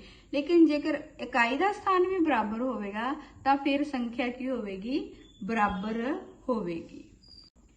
ਹੁਣ ਬੇਟਾ ਇਹ 3 ਸੰਖਿਆਵਾਂ ਨੇ, ਇਹਨਾਂ ਵਿੱਚੋਂ ਆਪਾਂ ਸਭ ਤੋਂ ਵੱਡੀ ਸੰਖਿਆ ਤੇ ਸਭ ਤੋਂ ਛੋਟੀ ਸੰਖਿਆ ਦੇਖਾਂਗੇ। ਇਹਦੇ ਲਈ ਆਪਾਂ ਪਹਿਲੇ ਬੇਟਾ ਸੈਂਕੜੇ ਦਾ ਸਥਾਨ ਦੇਖਾਂਗੇ ਸਾਰੀਆਂ ਸੰਖਿਆਵਾਂ ਦੇ ਵਿੱਚੋਂ। ਇਹ ਕਿੰਨੇ ਆ ਇੱਥੇ ਬੇਟਾ? 6। ਇੱਧਰ ਕਿੰਨੇ ਨੇ? 4 ਤੇ ਇੱਥੇ ਕਿੰਨੇ ਨੇ? 9 ਅੰਕ। ਹੁਣ ਇਹਨਾਂ ਵਿੱਚ ਸਭ ਤੋਂ ਵੱਡਾ ਕਿਹੜਾ ਅੰਕ ਹੈ? 9। ਬਿਲਕੁਲ ਸਹੀ, 9 ਅੰਕ ਜਿਹੜਾ ਆ ਉਹ ਸਭ ਤੋਂ ਵੱਡਾ ਆ। ਤੇ ਫਿਰ ਆਪਣੀ ਸਭ ਤੋਂ ਵੱਡੀ ਸੰਖਿਆ ਕੀ ਹੋਈ 924। ਬੇਟਾ ਆਪਾਂ ਸਭ ਤੋਂ ਛੋਟੀ ਸੰਖਿਆ ਦੇਖਣ ਲਈ ਇਹਨਾਂ ਦੋ ਸੰਖਿਆਵਾਂ ਦੇ ਵਿੱਚ ਤੁਲਨਾ ਕਰਾਂਗੇ। ਹੁਣ ਇੱਧਰ ਕਿੰਨੇ ਨੇ 6 ਸੈਂਕੜੇ ਤੇ ਇੱਧਰ ਕਿੰਨੇ ਨੇ 4 ਸੈਂਕੜੇ। ਫਿਰ ਦੇਖੋ 6 ਸੈਂਕੜੇ ਛੋਟੇ ਨੇ ਜਾਂ 4 ਸੈਂਕੜੇ ਛੋਟੇ ਨੇ। ਕਿਹੜਾ ਛੋਟਾ ਹੈ ਬੇਟਾ 4 ਸੈਂਕੜੇ। ਫਿਰ ਕਿਹੜੀ ਸੰਖਿਆ ਛੋਟੀ ਹੋਵੇਗੀ ਸਭ ਤੋਂ 415। ਹੁਣ ਬੇਟਾ ਆਪਾਂ ਸੰਖਿਆਵਾਂ ਨੂੰ ਵਾਧੇ ਕ੍ਰਮ ਵਿੱਚ ਰੱਖਾਂਗੇ। ਵਾਧੇ ਕ੍ਰਮ ਵਿੱਚ ਕੀ ਹੁੰਦਾ ਬੇਟਾ ਕਿ ਸਭ ਤੋਂ ਪਹਿਲਾਂ ਆਪਾਂ ਸਭ ਤੋਂ ਛੋਟੀ ਸੰਖਿਆ ਰੱਖਦੇ ਹਾਂ, ਫਿਰ ਉਸ ਤੋਂ ਵੱਡੀ ਤੇ ਫਿਰ ਸਭ ਤੋਂ ਵੱਡੀ। ਹੁਣ ਬੇਟਾ ਇਹਨਾਂ ਵਿੱਚ ਸਭ ਤੋਂ ਛੋਟੀ ਸੰਖਿਆ ਕਿਹੜੀ ਹੈ 415। ਫਿਰ ਸਭ ਤੋਂ ਪਹਿਲਾਂ ਸੰਖਿਆ ਕਿਹੜੀ ਆਵੇਗੀ 415। ਹੁਣ ਇਹਨਾਂ ਦੋਵਾਂ ਵਿੱਚੋਂ ਵੇਖੀਏ ਬੇਟਾ ਕਿਹੜੀ ਸੰਖਿਆ ਸਭ ਤੋਂ ਛੋਟੀ ਹੈ। ਹਾਂਜੀ ਬਿਲਕੁਲ ਸਹੀ 678। ਫਿਰ 2 ਨੰਬਰ ਤੇ ਕਿਹੜੀ ਸੰਖਿਆ ਆਵੇਗੀ 678 ਤੇ ਸਭ ਤੋਂ ਵੱਡੀ ਸੰਖਿਆ ਫਿਰ ਕਿਹੜੀ ਹੈ ਬੇਟਾ 924। ਇਹ ਸਭ ਤੋਂ ਅਖੀਰ ਚ ਆਵੇਗੀ। ਆਓ ਬੇਟਾ ਹੁਣ ਘਟ ਦਾ ਕਰਮ ਕਰੀਏ। ਘਟ ਦੇ ਕਰਮ ਵਿੱਚ ਆਪਾਂ ਬੇਟਾ ਕੀ ਦੇਖਦੇ ਹਾਂ ਕਿ ਸਭ ਤੋਂ ਪਹਿਲਾਂ ਆਪਾਂ ਸਭ ਤੋਂ ਵੱਡੀ ਸੰਖਿਆ ਲੈਂਦੇ ਹਾਂ, ਫਿਰ ਉਸ ਤੋਂ ਛੋਟੀ ਤੇ ਫਿਰ ਸਭ ਤੋਂ ਛੋਟੀ ਆਵੇਗੀ। ਇਹਨਾਂ ਦੇ ਵਿੱਚ ਬੇਟਾ ਆਪਾਂ ਸੰਖਿਆਵਾਂ ਦੇ ਵਿੱਚ ਦੇਖਣਾ ਹੈ ਕਿ ਸਭ ਤੋਂ ਪਹਿਲਾਂ ਸਭ ਤੋਂ ਵੱਡੀ ਸੰਖਿਆ ਕਿਹੜੀ ਹੈ ਤੇ ਸੈਂਕੜੇ ਦਾ ਸਥਾਨ ਆਓ ਆਪਾਂ ਦੇਖੀਏ ਇਹਨਾਂ ਸੰਖਿਆਵਾਂ ਦਾ। ਇਸ ਦੇ ਵਿੱਚ ਕਿੰਨੇ ਨੇ 3 ਸੈਂਕੜੇ, ਇਹਦੇ ਵਿੱਚ 7 ਸੈਂਕੜੇ ਤੇ ਇਹਦੇ ਵਿੱਚ 5 ਸੈਂਕੜੇ। ਹੁਣ ਸਭ ਤੋਂ ਵੱਧ ਸੈਂਕੜੇ ਕਿਹਦੇ ਚ ਨੇ ਇਸ ਸੰਖਿਆ ਵਿੱਚ। ਇਹ ਕਿੰਨੀ ਹੈ 783। ਫਿਰ ਆਪਣੀ ਘਟ ਦੇ ਕ੍ਰਮ ਦੀ ਪਹਿਲੀ ਸੰਖਿਆ ਕਿਹੜੀ ਹੋਵੇਗੀ 783। ਹੁਣ ਇਹਨਾਂ ਦੋਵਾਂ ਵਿੱਚੋਂ ਦੇਖੀਏ ਬੇਟਾ ਕਿ ਕਿਹੜੀ ਸੰਖਿਆ ਵੱਡੀ ਹੈ। ਹਾਂਜੀ 5 ਜਿਹੜਾ ਆ ਉਹ ਸੈਂਕੜੇ ਵੱਡੇ ਨੇ। ਫਿਰ ਇਹ ਕੀ ਹੈ 523 ਸੰਖਿਆ ਜਿਹੜੀ ਹੈ ਉਹ ਆਪਣੀ ਘਟ ਦੇ ਕ੍ਰਮ ਵਿੱਚ ਦੂਸਰੀ ਸੰਖਿਆ ਹੋਵੇਗੀ। ਤੇ ਤੀਸਰੀ ਸੰਖਿਆ ਕਿਹੜੀ ਆ ਫਿਰ ਜਿਹੜੀ ਸਭ ਤੋਂ ਛੋਟੀ ਆ 369। ਇਹ ਆਪਣੀ ਸਭ ਤੋਂ ਛੋਟੀ ਸੰਖਿਆ ਹੈ। ਹੁਣ ਬੇਟਾ ਤੁਸੀਂ ਘਰ ਵਿੱਚ ਇਸੇ ਤਰ੍ਹਾਂ ਹੀ ਅੰਕ ਕਾਰਡ ਬਣਾ ਕੇ ਤੇ ਵੱਖ-ਵੱਖ ਸੰਖਿਆਵਾਂ ਬਣਾ ਕੇ ਇਹਨਾਂ ਦਾ ਅਭਿਆਸ ਕਰਨਾ ਹੈ। ਅੱਜ ਦੇ ਲਈ ਇੰਨਾ ਹੀ, ਫਿਰ ਮਿਲਾਂਗੇ। ਧੰਨਵਾਦ।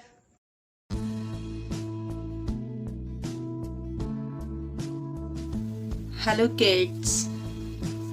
Today we are going to discuss exercise part B. Rewrite these words in alphabetical order. Here you can see the English alphabet A to Z. All these letters are in the alphabetical order. Now I am picking up some of the letters. No doubt some letters are missing, but still these letters are in the alphabetical order. Now I am changing their position.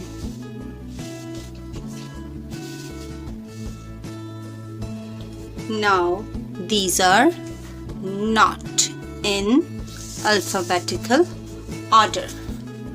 Repeat one more time. A to Z. This is the alphabetical order. Now I am picking up some letters from here. Still these letters are in the alphabetical order. See A, B, C, D, E, F, G, F, G, H, I, J, K, L, M, N, O, P. Okay? Now I am changing their positions. Yes, now these are not in the alphabetical order because we can't read these in the sequence A, B, D. Oh, C is here, so C should be here. So this is not the alphabetical order. Understand? Let's move on. I have numbers and words. Look, I am arranging these words according to their first letter. S, 7. S, 6.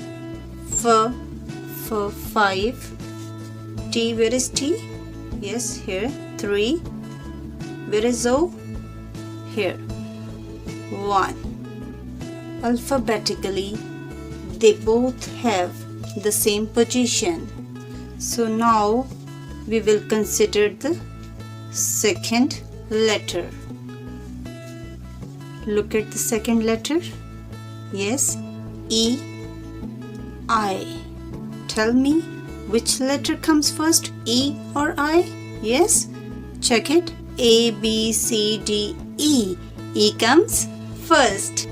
Let's write these words in alphabetical order.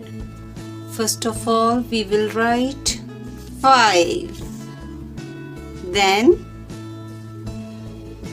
1 starts from O. Then 7 or 6? Yes, E comes first. That's why we will put here 7. Then 6. And at last 3. Understand? Good. A, B, C, D, E, F, F5, F, G, H, I, J, K, L, M, N, O, O, 1 O, P, Q, R, here is S, 7, then 6, because here is I, E, and after that S, T, T, 3. It's time for homework. Rewrite these words in alphabetical order. Bye bye. See you soon.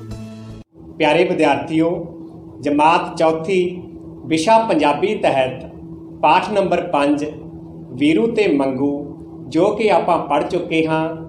ਅੱਜ ਅਸੀਂ ਪਾਠ ਅਭਿਆਸ ਵਿੱਚ ਆਏ ਸ਼ਬਦਾਂ ਨੂੰ ਵਾਕਾਂ ਵਿੱਚ ਵਰਤਣਾ ਸਿੱਖਾਂਗੇ। ਸਾਡਾ ਪਹਿਲਾ ਸ਼ਬਦ ਹੈ ਕੁਸੈਲਾ।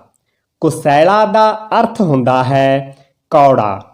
ਕੀ ਤੁਹਾਡੇ ਯਾਦ ਹੈ ਵੀਰੂ ਤੇ ਮੰਗੂ ਪਾਠ ਵਿੱਚ ਇਹ ਸ਼ਬਦ ਕਿੱਥੇ ਵਰਤਿਆ ਗਿਆ ਸੀ? ਹਾਂ, ਵੀਰੂ ਨੇ ਆਪਣੀ ਮਾਂ ਨੂੰ ਕਿਹਾ ਸੀ, ਮਾਂ ਘਾਹ ਪੱਤਾ ਤਾਂ ਕੁਸੈਲਾ ਜਿਹਾ ਹੁੰਦਾ ਹੈ, ਮੇਰੀ ਜੀਭ ਕੌੜੀ ਹੋ ਜਾਂਦੀ ਆ।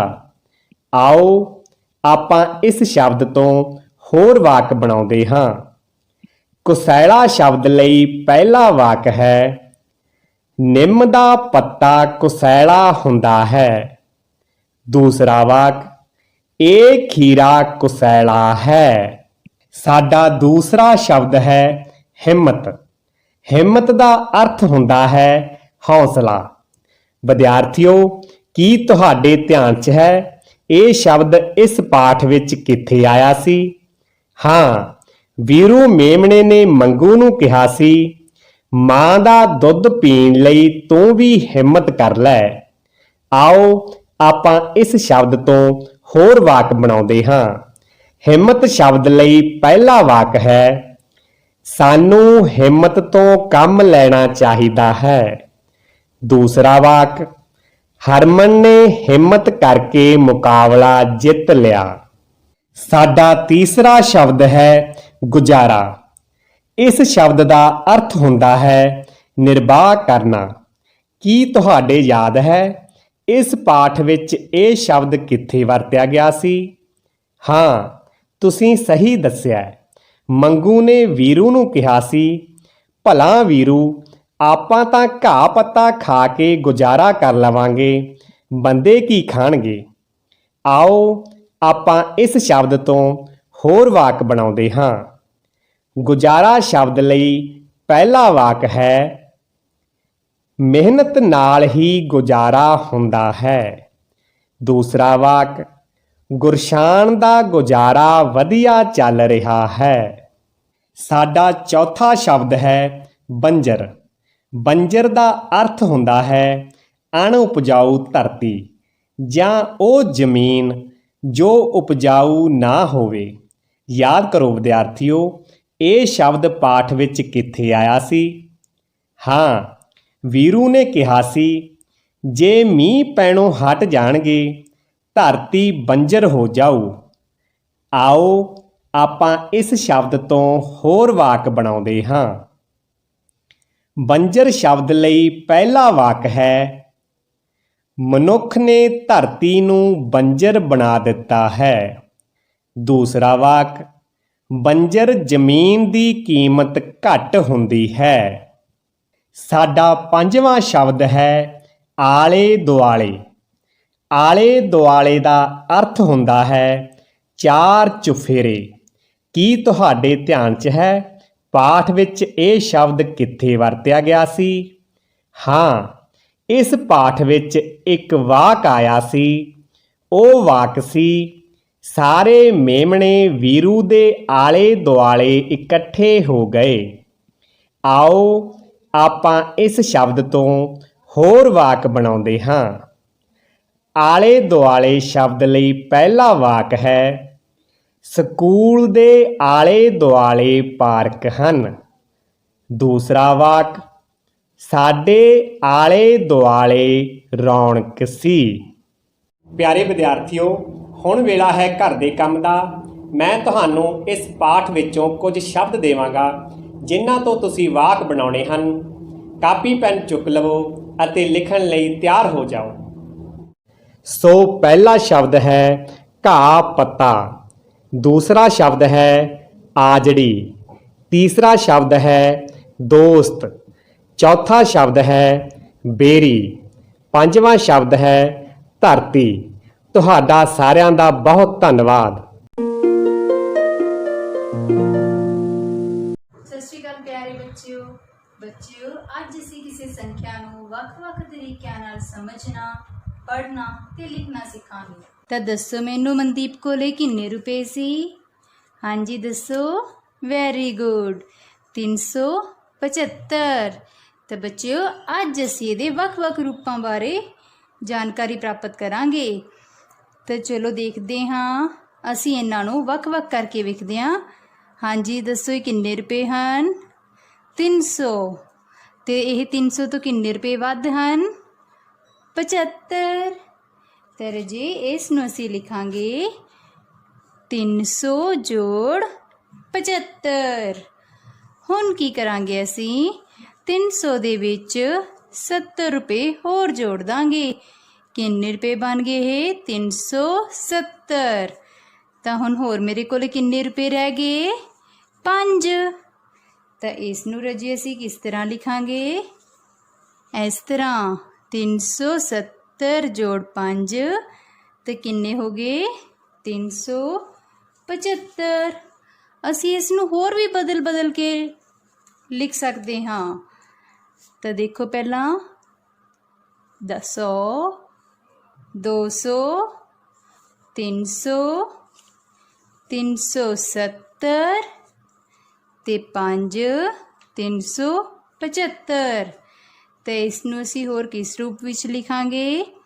100 ਜੋੜ 100 ਜੋੜ 100 ਜੋੜ 70 ਜੋੜ 5 ਤੇ ਕਿੰਨੇ ਬਣ ਗਏ ਇਹ? 375। Very good. ਤੇ ਬੱਚਿਓ, ਅਸੀਂ ਇਸ ਨੂੰ ਇਸ ਦੇ ਹੋਰ ਰੂਪ ਰਾਹੀਂ ਸਿੱਖਦੇ ਹਾਂ। ਹਾਂਜੀ, ਇਹ ਹਨ 300 ਰੁਪਏ, 310, 320, 330, 340, 350, 360, 370। 370 ਤੇ 5, 375। ਤਾਂ ਰਾਜੇ ਇਹਨੂੰ ਅਸੀਂ ਇਸ ਤਰ੍ਹਾਂ ਲਿਖਾਂਗੇ। ਹਾਂਜੀ, ਕਿਸੇ ਹੋਰ ਤਰ੍ਹਾਂ ਵੀ ਅਸੀਂ ਇਹਨੂੰ ਲਿਖ ਸਕਦੇ ਹਾਂ। 300, 370, 370 1 371, 370 2 372, 370 3 373, 370 4 374 ਤੇ 370 5 375। ਇਸ ਨੂੰ ਰਾਜੇ ਅਸੀਂ ਇਸ ਤਰ੍ਹਾਂ ਲਿਖਾਂਗੇ। ਤਾਂ ਹੁਣ ਅਸੀਂ ਇਸ ਦਾ ਇੱਕ ਹੋਰ ਰੂਪ ਦੇਖਦੇ ਹਾਂ। ਤਾਂ ਬੱਚਿਓ ਹੁਣ ਮੈਨੂੰ ਦੱਸੋ ਕਿ ਮਨਦੀਪ ਕੋਲ 1-1 ਰੁਪਏ ਦੇ ਕਿੰਨੇ ਨੋਟ ਸਨ? ਹਾਂਜੀ 5। 1 2 3 4 5। 5 ਰੁਪਏ ਸੀ ਨਾ, ਤਾਂ ਉਹਦੇ ਕੋਲੇ ਇਕਾਈਆਂ ਕਿੰਨੀਆਂ ਹੋ ਗਈਆਂ? 5। ਹੁਣ ਅਸੀਂ ਵੇਖਦੇ ਹਾਂ ਕਿ ਮਨਦੀਪ ਕੋਲੇ 10-10 ਵਾਲੇ ਕਿੰਨੇ ਨੋਟ ਸੀ? 10 20 30 40 50 60 70। ਤਾਂ 10-10 ਵਾਲੇ ਕਿੰਨੇ ਨੋਟ ਸੀ? 7। ਤਾਂ ਦਹਾਈ ਵਾਲੇ ਪਾਸੇ ਅਸੀਂ ਰੱਖ ਦਿੱਤਾ 7, ਮਤਲਬ 7 ਦਹਾਈਆਂ। ਹੁਣ 100 ਦੇ ਨੋਟ ਦੇਖਦੇ ਹਾਂ ਕਿੰਨੇ ਹੈ। 100 200 300। ਕਿੰਨੇ ਨੋਟ ਹੈ ਰਾਜੇ 100 ਦੇ? 3, ਮਤਲਬ 3 ਸੈਂਕੜੇ। ਠੀਕ ਹੈ ਰਾਜੇ, ਇਸ ਨੂੰ ਅਸੀਂ ਕਿਸ ਤਰ੍ਹਾਂ ਲਿਖਾਂਗੇ? 3 ਸੈਂਕੜੇ 7 ਦਹਾਈਆਂ ਤੇ 5 ਇਕਾਈਆਂ। ਤਾਂ ਚਲੋ ਦੇਖਦੇ ਹਾਂ ਅਸੀਂ ਹੋਰ ਇਸ ਨੂੰ ਕਿਸ ਤਰ੍ਹਾਂ ਲਿਖ ਸਕਦੇ ਹਾਂ। ਹਾਂਜੀ ਦੱਸੋ ਰਾਜੇ ਮੈਨੂੰ ਕਿਹੜੀ ਸੰਖਿਆ ਇਹ? Very good, 375। ਤਾਂ ਰਾਜੇ 375 ਨੂੰ ਅਸੀਂ ਵੱਖ-ਵੱਖ ਕਰਦੇ ਹਾਂ। 370 ਤੇ 5 75। ਤਾਂ ਰਾਜੇ ਇਹ ਕੀ ਹੈ? ਇਹ ਹੈ ਇਸ ਸੰਖਿਆ ਦਾ ਵਿਸਤ੍ਰਿਤ ਰੂਪ। ਤਾਂ ਤੁਸੀਂ ਦੇਖਿਆ ਬੱਚਿਓ ਕਿ ਹਰ ਵਾਰ ਅਸੀਂ ਸੰਖਿਆਵਾਂ ਦਾ ਜੋੜ ਕਰਨਾ ਸਿੱਖ ਰਹੇ ਹਾਂ। ਇਸ ਨੂੰ ਵੀ ਅਸੀਂ ਇਸ ਤਰ੍ਹਾਂ ਲਿਖਾਂਗੇ। 300 ਜੋੜ 70 ਜੋੜ 5 ਕਿੰਨਾ ਬਣ ਗਿਆ? 375। ਤਾਂ ਬੱਚਿਓ ਅਸੀਂ ਸੰਖਿਆ 375 ਨੂੰ ਵੱਖ-ਵੱਖ ਰੂਪਾਂ ਵਿੱਚ ਲਿਖਣਾ ਸਿੱਖ ਚੁੱਕੇ ਹਾਂ। ਹੁਣ ਬੱਚਿਓ ਤੁਸੀਂ ਅਧਿਆਇ 2 ਦੇ ਪੰਨਾ ਨੰਬਰ 35 ਤੇ ਪਹਿਲੇ ਸਵਾਲ ਦੇ B ਭਾਗ ਦੀਆਂ ਸੰਖਿਆਵਾਂ ਨੂੰ ਵੱਖ-ਵੱਖ ਤਰੀਕਿਆਂ ਨਾਲ ਲਿਖਣਾ ਹੈ। ਤਾਂ ਚਲੋ ਬੱਚਿਓ ਫੇਰ ਮਿਲਦੇ ਹਾਂ। ਧੰਨਵਾਦ।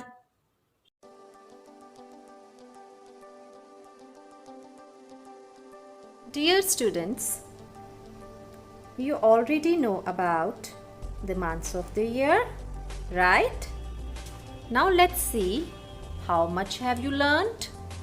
Can you tell me spellings of August? Yes, take your time. Okay, let's see here. AUGUST,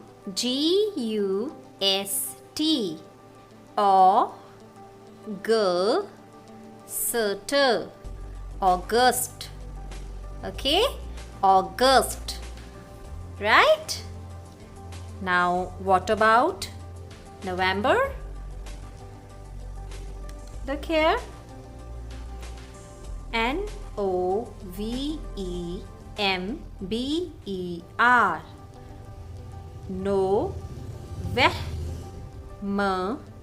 November. November. Okay.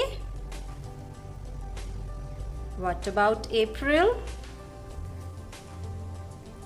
April. April. Okay. And what about September? Let's look.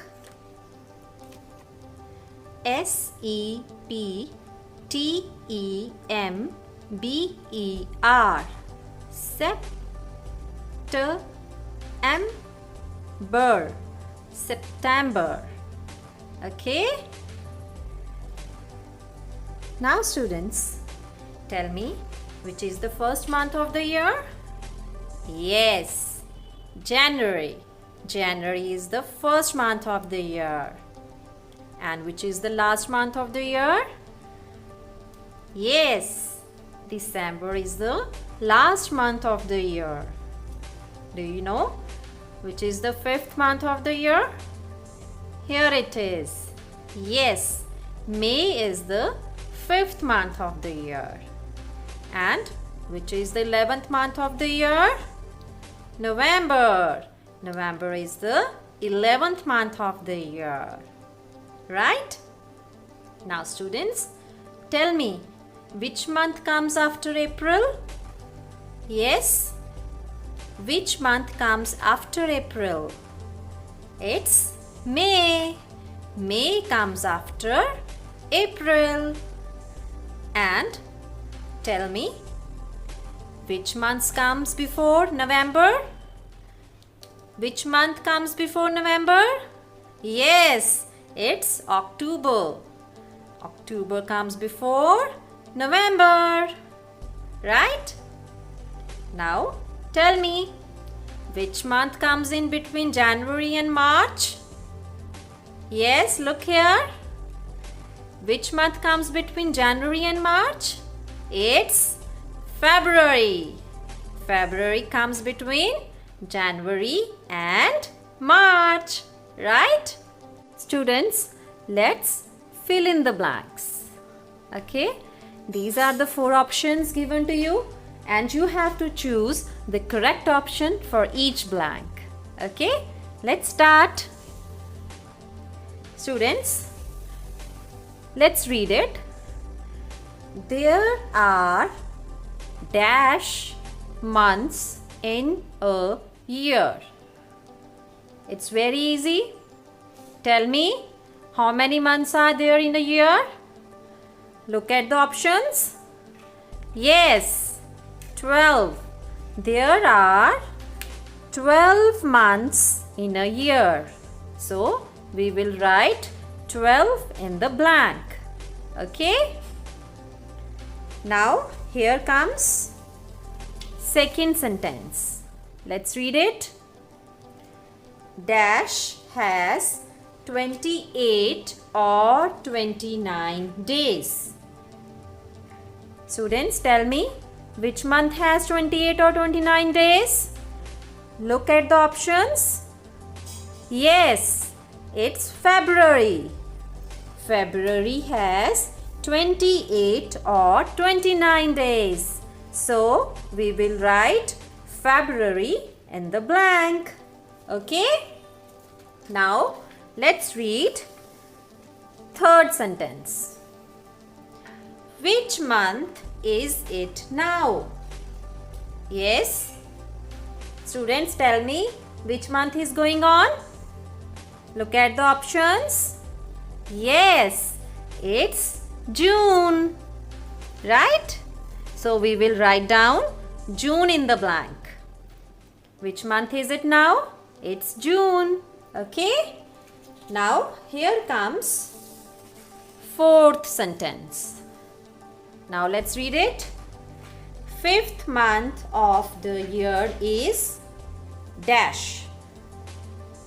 It's very easy, students. You can count it. Which month is the 5th one? Look at the options. Only one option has been left. That's May. So, 5th month of the year is May. We will write down May in the blank. Now, it's time for your homework. Dear students, your homework is to fill in the blanks to complete the name of the month. Okay? Do it correctly. Give your best. Have a nice day. नमस्कार प्यारे बच्चों, आप सब बच्चे क वर्ग और च वर्ग के वर्ण सीख चुके हैं। आज मैं आप सबको ट वर्ग के वर्णों के बारे में बताने जा रही हूँ। चलो फिर सीखते हैं ट वर्ग। ट ट ट से टब, ट से टहनी, ट से टाट, ट से टोकरी, ट से टमाटर। ट सी टमाटर रंग है लाल, इसकी सब्जी बनी कमाल। ट सी टमाटर रंग है लाल, इसकी सब्जी बनी कमाल। हमारा अगला वर्ण है ठ। ठ से ठोडी। ठ से ठेला। हाथ गाड़ी होती है ना, जिस पे सामान रख के हम ढोते हैं, उसे कहते हैं ठेला। ठ से ठोस, जैसे पत्थर या धातु से बनी हुई वस्तुएं। ठ से ठोकर। ठ से ठठेरा। ठ से ठठेरा ठक ठक करता, बढ़िया बढ़िया बर्तन घड़ता। ठ से ठठेरा ठक ठक करता, बढ़िया बढ़िया बर्तन घड़ता। हमारा अगला वर्ण है ड। ड से डाल। ड से डंडा। ड से डाक। ड से डफली। ड से डमरू। ड से डमरू डम डम बाजे, ठुमक ठुमक के बंदरिया नाचे। ड से डमरू डम डम बाजे, ठुमक ठुमक के बंदरिया नाचे। हमारा अगला वर्ण है ढ। ढ से ढाल। ढाल से तलवार के वार को रोका जाता है। ढ से ढोल। ढ से ढोलक। ढ से ढोलकी। ढ से ढक्कन। ढ से ढक्कन, बर्तन पे लगाओ, भोजन को मक्खियों से बचाओ। ढ से ढक्कन, बर्तन पे लगाओ, भोजन को मक्खियों से बचाओ। हमारा अगला वर्ण है ण।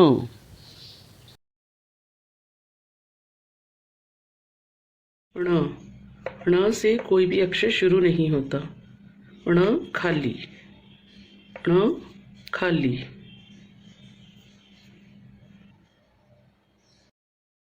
गृह कार्य में आपने इन वर्णों के उच्चारण को दोहराना है और इनका अभ्यास करना है। धन्यवाद।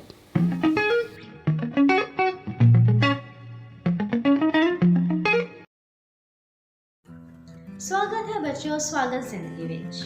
बच्चों तानिया दा वीर एकांगी ਆਪਾਂ ਪਹਿਲਾਂ ਪੜ ਚੁੱਕੇ ਹਾਂ, ਜਿਸ ਵਿੱਚ ਤਾਨੀਆ ਆਪਣੇ ਛੋਟੇ ਵੀਰ ਅਰਮਾਨ ਦਾ ਪਹਿਲੇ ਦਿਨ ਸਕੂਲ ਜਾਣ ਸਮੇਂ ਪੂਰੀ ਅਗਵਾਈ ਕਰਦੀ ਹੈ। ਉਸ ਨੂੰ ਸੜਕ ਦੇ ਖੱਬੇ ਪਾਸੇ ਚੱਲਣ ਬਾਰੇ ਦੱਸਦੀ ਹੈ, ਸੜਕ ਨੂੰ ਪਾਰ ਕਰਨਾ ਸਿਖਾਉਂਦੀ ਹੈ ਤੇ ਸਕੂਲ ਵਿੱਚ ਵੀ ਉਸ ਦਾ ਪੂਰਾ ਖਿਆਲ ਰੱਖਦੀ ਹੈ। ਸਮੇਂ-ਸਮੇਂ ਤੇ ਆਪਣੇ ਛੋਟੇ ਵੀਰ ਦੀ ਪੂਰੀ ਅਗਵਾਈ ਕਰਦੀ ਹੈ। ਤੇ ਬੱਚਿਓ ਹੁਣ ਆਪਾਂ ਕਰਾਂਗੇ ਇਸ ਪਾਠ ਦੇ ਪ੍ਰਸ਼ਨ ਉੱਤਰ। ਤਾਨੀਆ ਨੂੰ ਅਰਮਾਨ ਦੀ ਮਦਦ ਕਿਉਂ ਕਰਨੀ ਪਈ?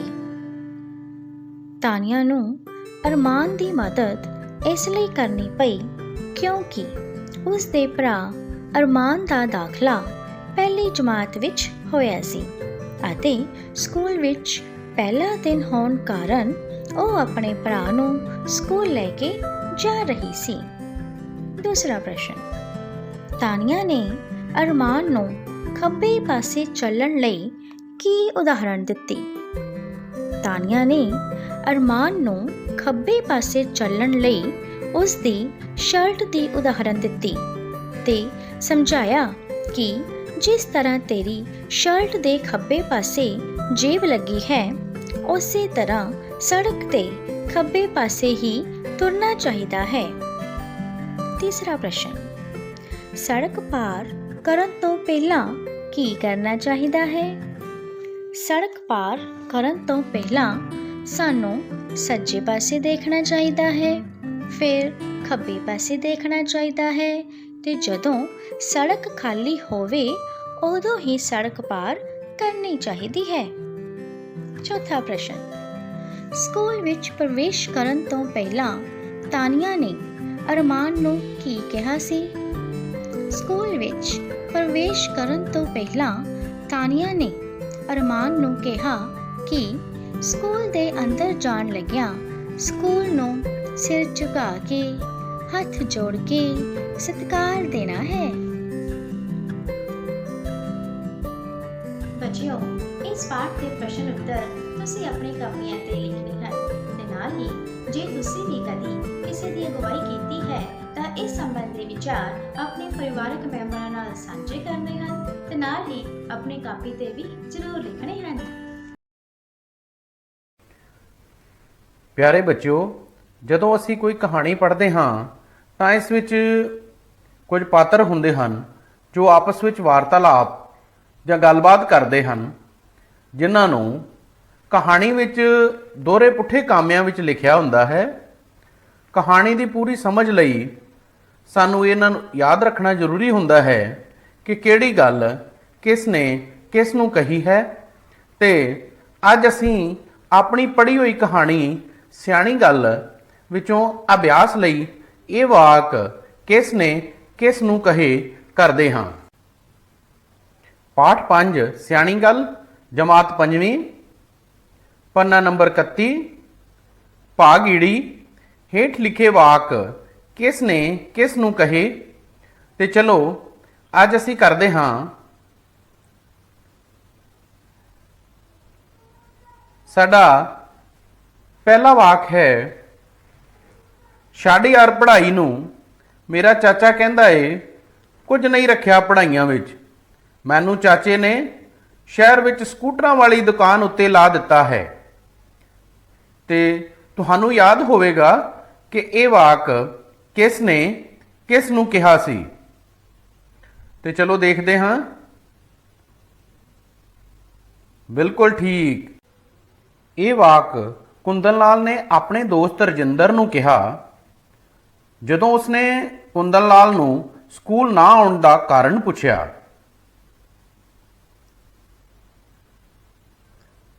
ਤੇ ਦੂਸਰਾ ਵਾਕ ਹੈ, ਨਾ ਪੁੱਤਰ, ਕੋਈ ਕਾਰਨ ਵੀ ਤਾਂ ਹੋਵੇ, ਪਤਾ ਤਾਂ ਲੱਗੇ ਵਿੱਚੋਂ ਗੱਲ ਕੀ ਹੈ। ਤੁਹਾਨੂੰ ਯਾਦ ਹੋਵੇਗਾ ਕਿ ਇਹ ਗੱਲ ਕਿਸ ਨੇ ਕਿਸ ਨੂੰ ਕਹੀ ਸੀ। ਬਿਲਕੁਲ ਠੀਕ, ਇਹ ਵਾਕ ਰਜਿੰਦਰ ਦੇ ਪਿਤਾ ਨੇ ਰਜਿੰਦਰ ਨੂੰ ਕਿਹਾ ਜਦੋਂ ਰਜਿੰਦਰ ਨੇ ਕਿਹਾ ਸੀ ਕਿ ਉਸ ਦਾ ਮਨ ਪੜ੍ਹਾਈ ਵਿੱਚ ਨਹੀਂ ਲੱਗਦਾ। ਤੁਸੀਂ ਇਹ ਵਾਕ ਆਪਣੀ ਕਾਪੀ ਉੱਪਰ ਮੇਰੇ ਨਾਲ ਨਾਲ ਲਿਖਦੇ ਜਾਣੇ ਹਨ। ਤੇ ਤੀਸਰਾ ਵਾਕ ਸੀ, ਹਰ ਗੱਲ ਦਾ ਕਿਸੇ ਠੀਕ ਸਮੇਂ ਹੀ ਮੁੱਲ ਹੁੰਦਾ ਹੈ।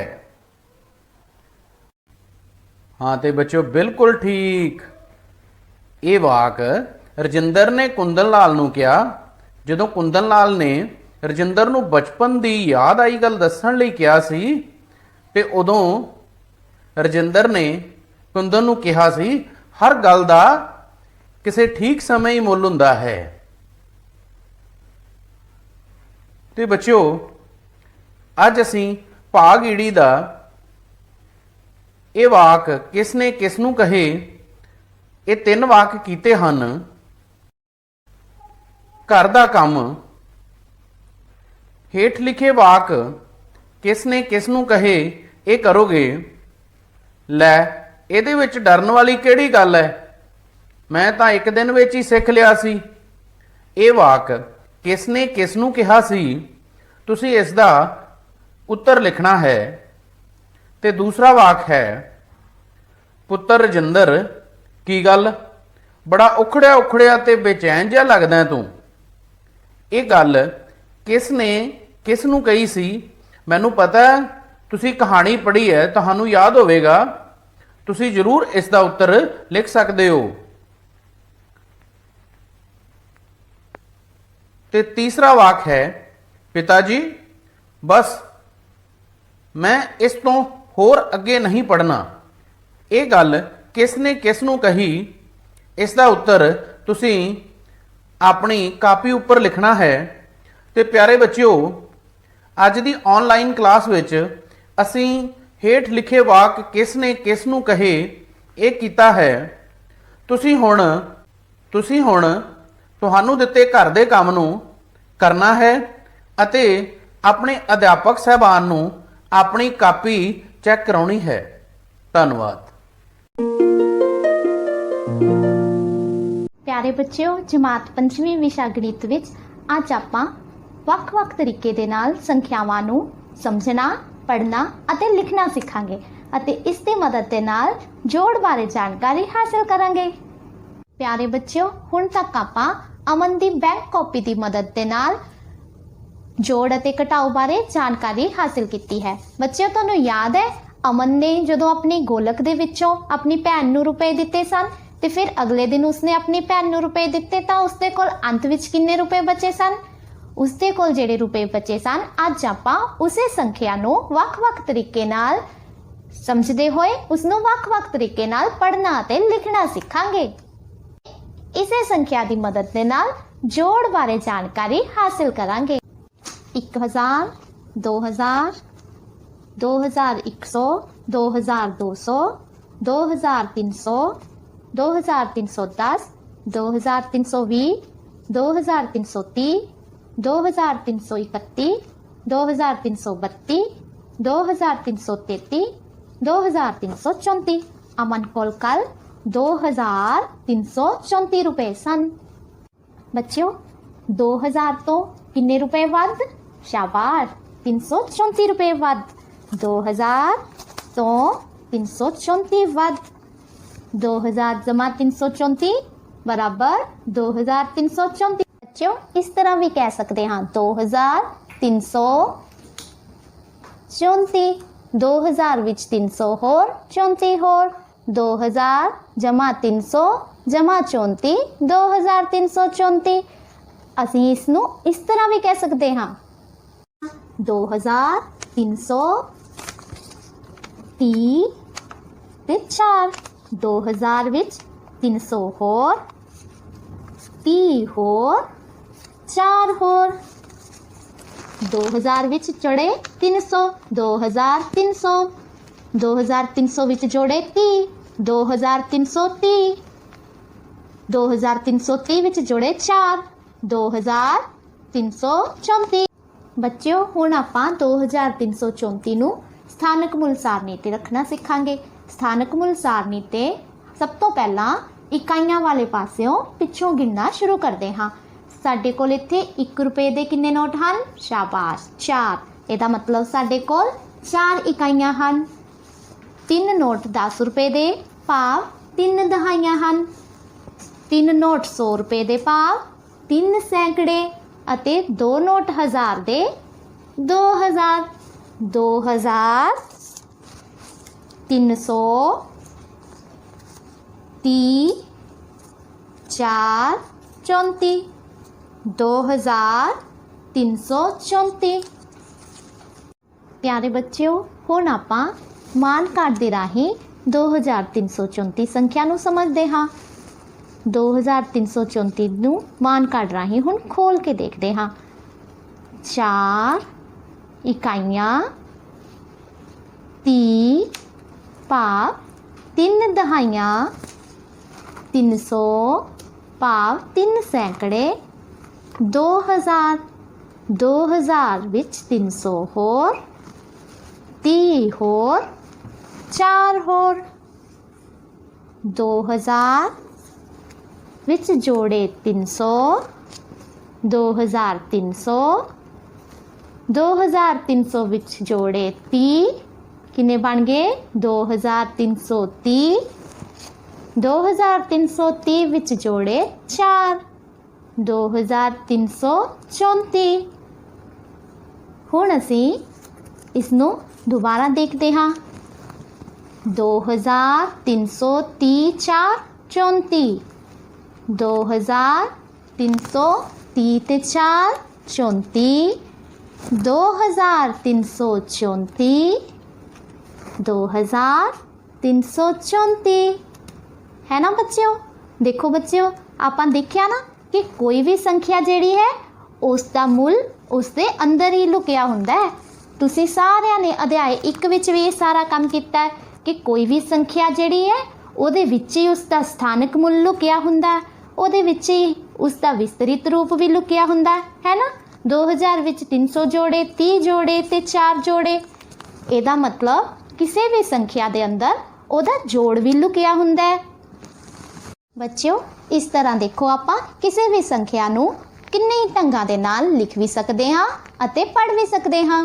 ਪਿਆਰੇ ਬੱਚਿਓ ਘਰ ਦੇ ਕੰਮ ਵਿੱਚ ਪੰਨਾ ਨੰਬਰ 26 ਤੋਂ ਤੁਸੀਂ ਇਹਨਾਂ ਸੰਖਿਆਵਾਂ ਨੂੰ ਇਸੇ ਪ੍ਰਕਾਰ ਵੱਖ-ਵੱਖ ਢੰਗਾਂ ਨਾਲ ਪੜ੍ਹਨਾ ਅਤੇ ਲਿਖਣਾ ਸਿੱਖਣਾ ਹੈ।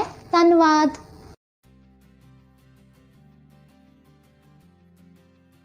Hello children, today we are going to read last paragraph of lesson 2, Two Frogs. Let's start. Our first sentence is Biro announced. Announced means declared. I will spread awareness. Awareness means knowledge among the people about the use of toilet and the advantages. Advantages means benefits of keeping their homes and surroundings clean and healthy. Biro declared that she had decided to educate the villagers about healthy habits and the benefits of living in clean surroundings. Next is, will you help me? She asked. Biro asked Pala if he would help her in this good cause. Next sentence. Of course, a good deed needs no second thought, no permission, remarked Pala. Pala replied that he would help her by all means. To tell the villagers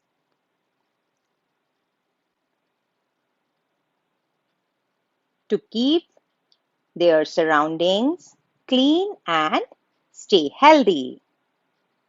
Next is, both of them were very happy as they had found the solution to a deadly problem.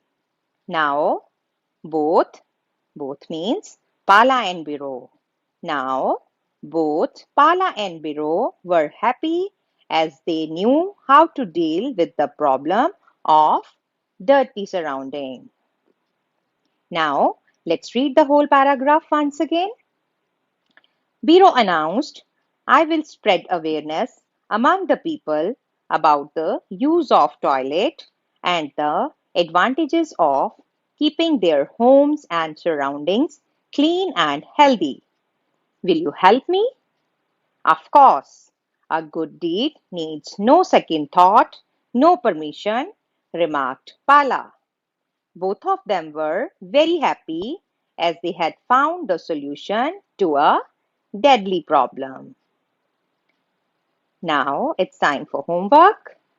Your homework is write 4 ways to keep ourselves and our surroundings clean. Dear children, you have to write 4 points to keep ourselves clean and 4 points to keep our surrounding clean. That's all for today. Keep on learning. Thank you. प्यारे बच्चों, आप सभी का हिंदी की कक्षा में स्वागत है। जैसे कि हम पाठ 3 आत्मविश्वास का अध्ययन कर चुके हैं, आज इस कक्षा में हम इसी पाठ के प्रश्न उत्तर करेंगे। आओ शुरू करें।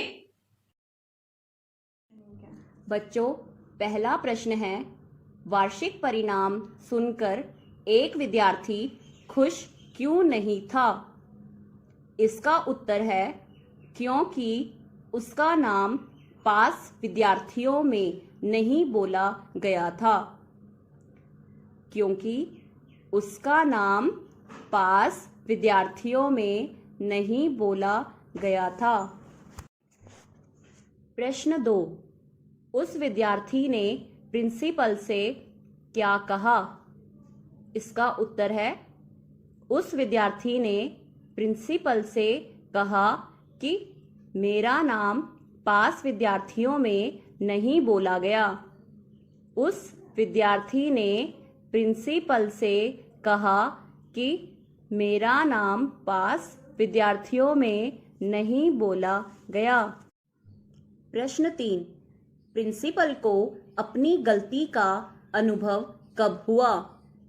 इसका उत्तर है प्रिंसिपल को अपनी गलती का अनुभव तब हुआ जब क्लर्क ने प्रिंसिपल से कहा कि जो पास विद्यार्थियों की सूची दी गई थी उसमें एक विद्यार्थी का नाम टाइप होने से रह गया था।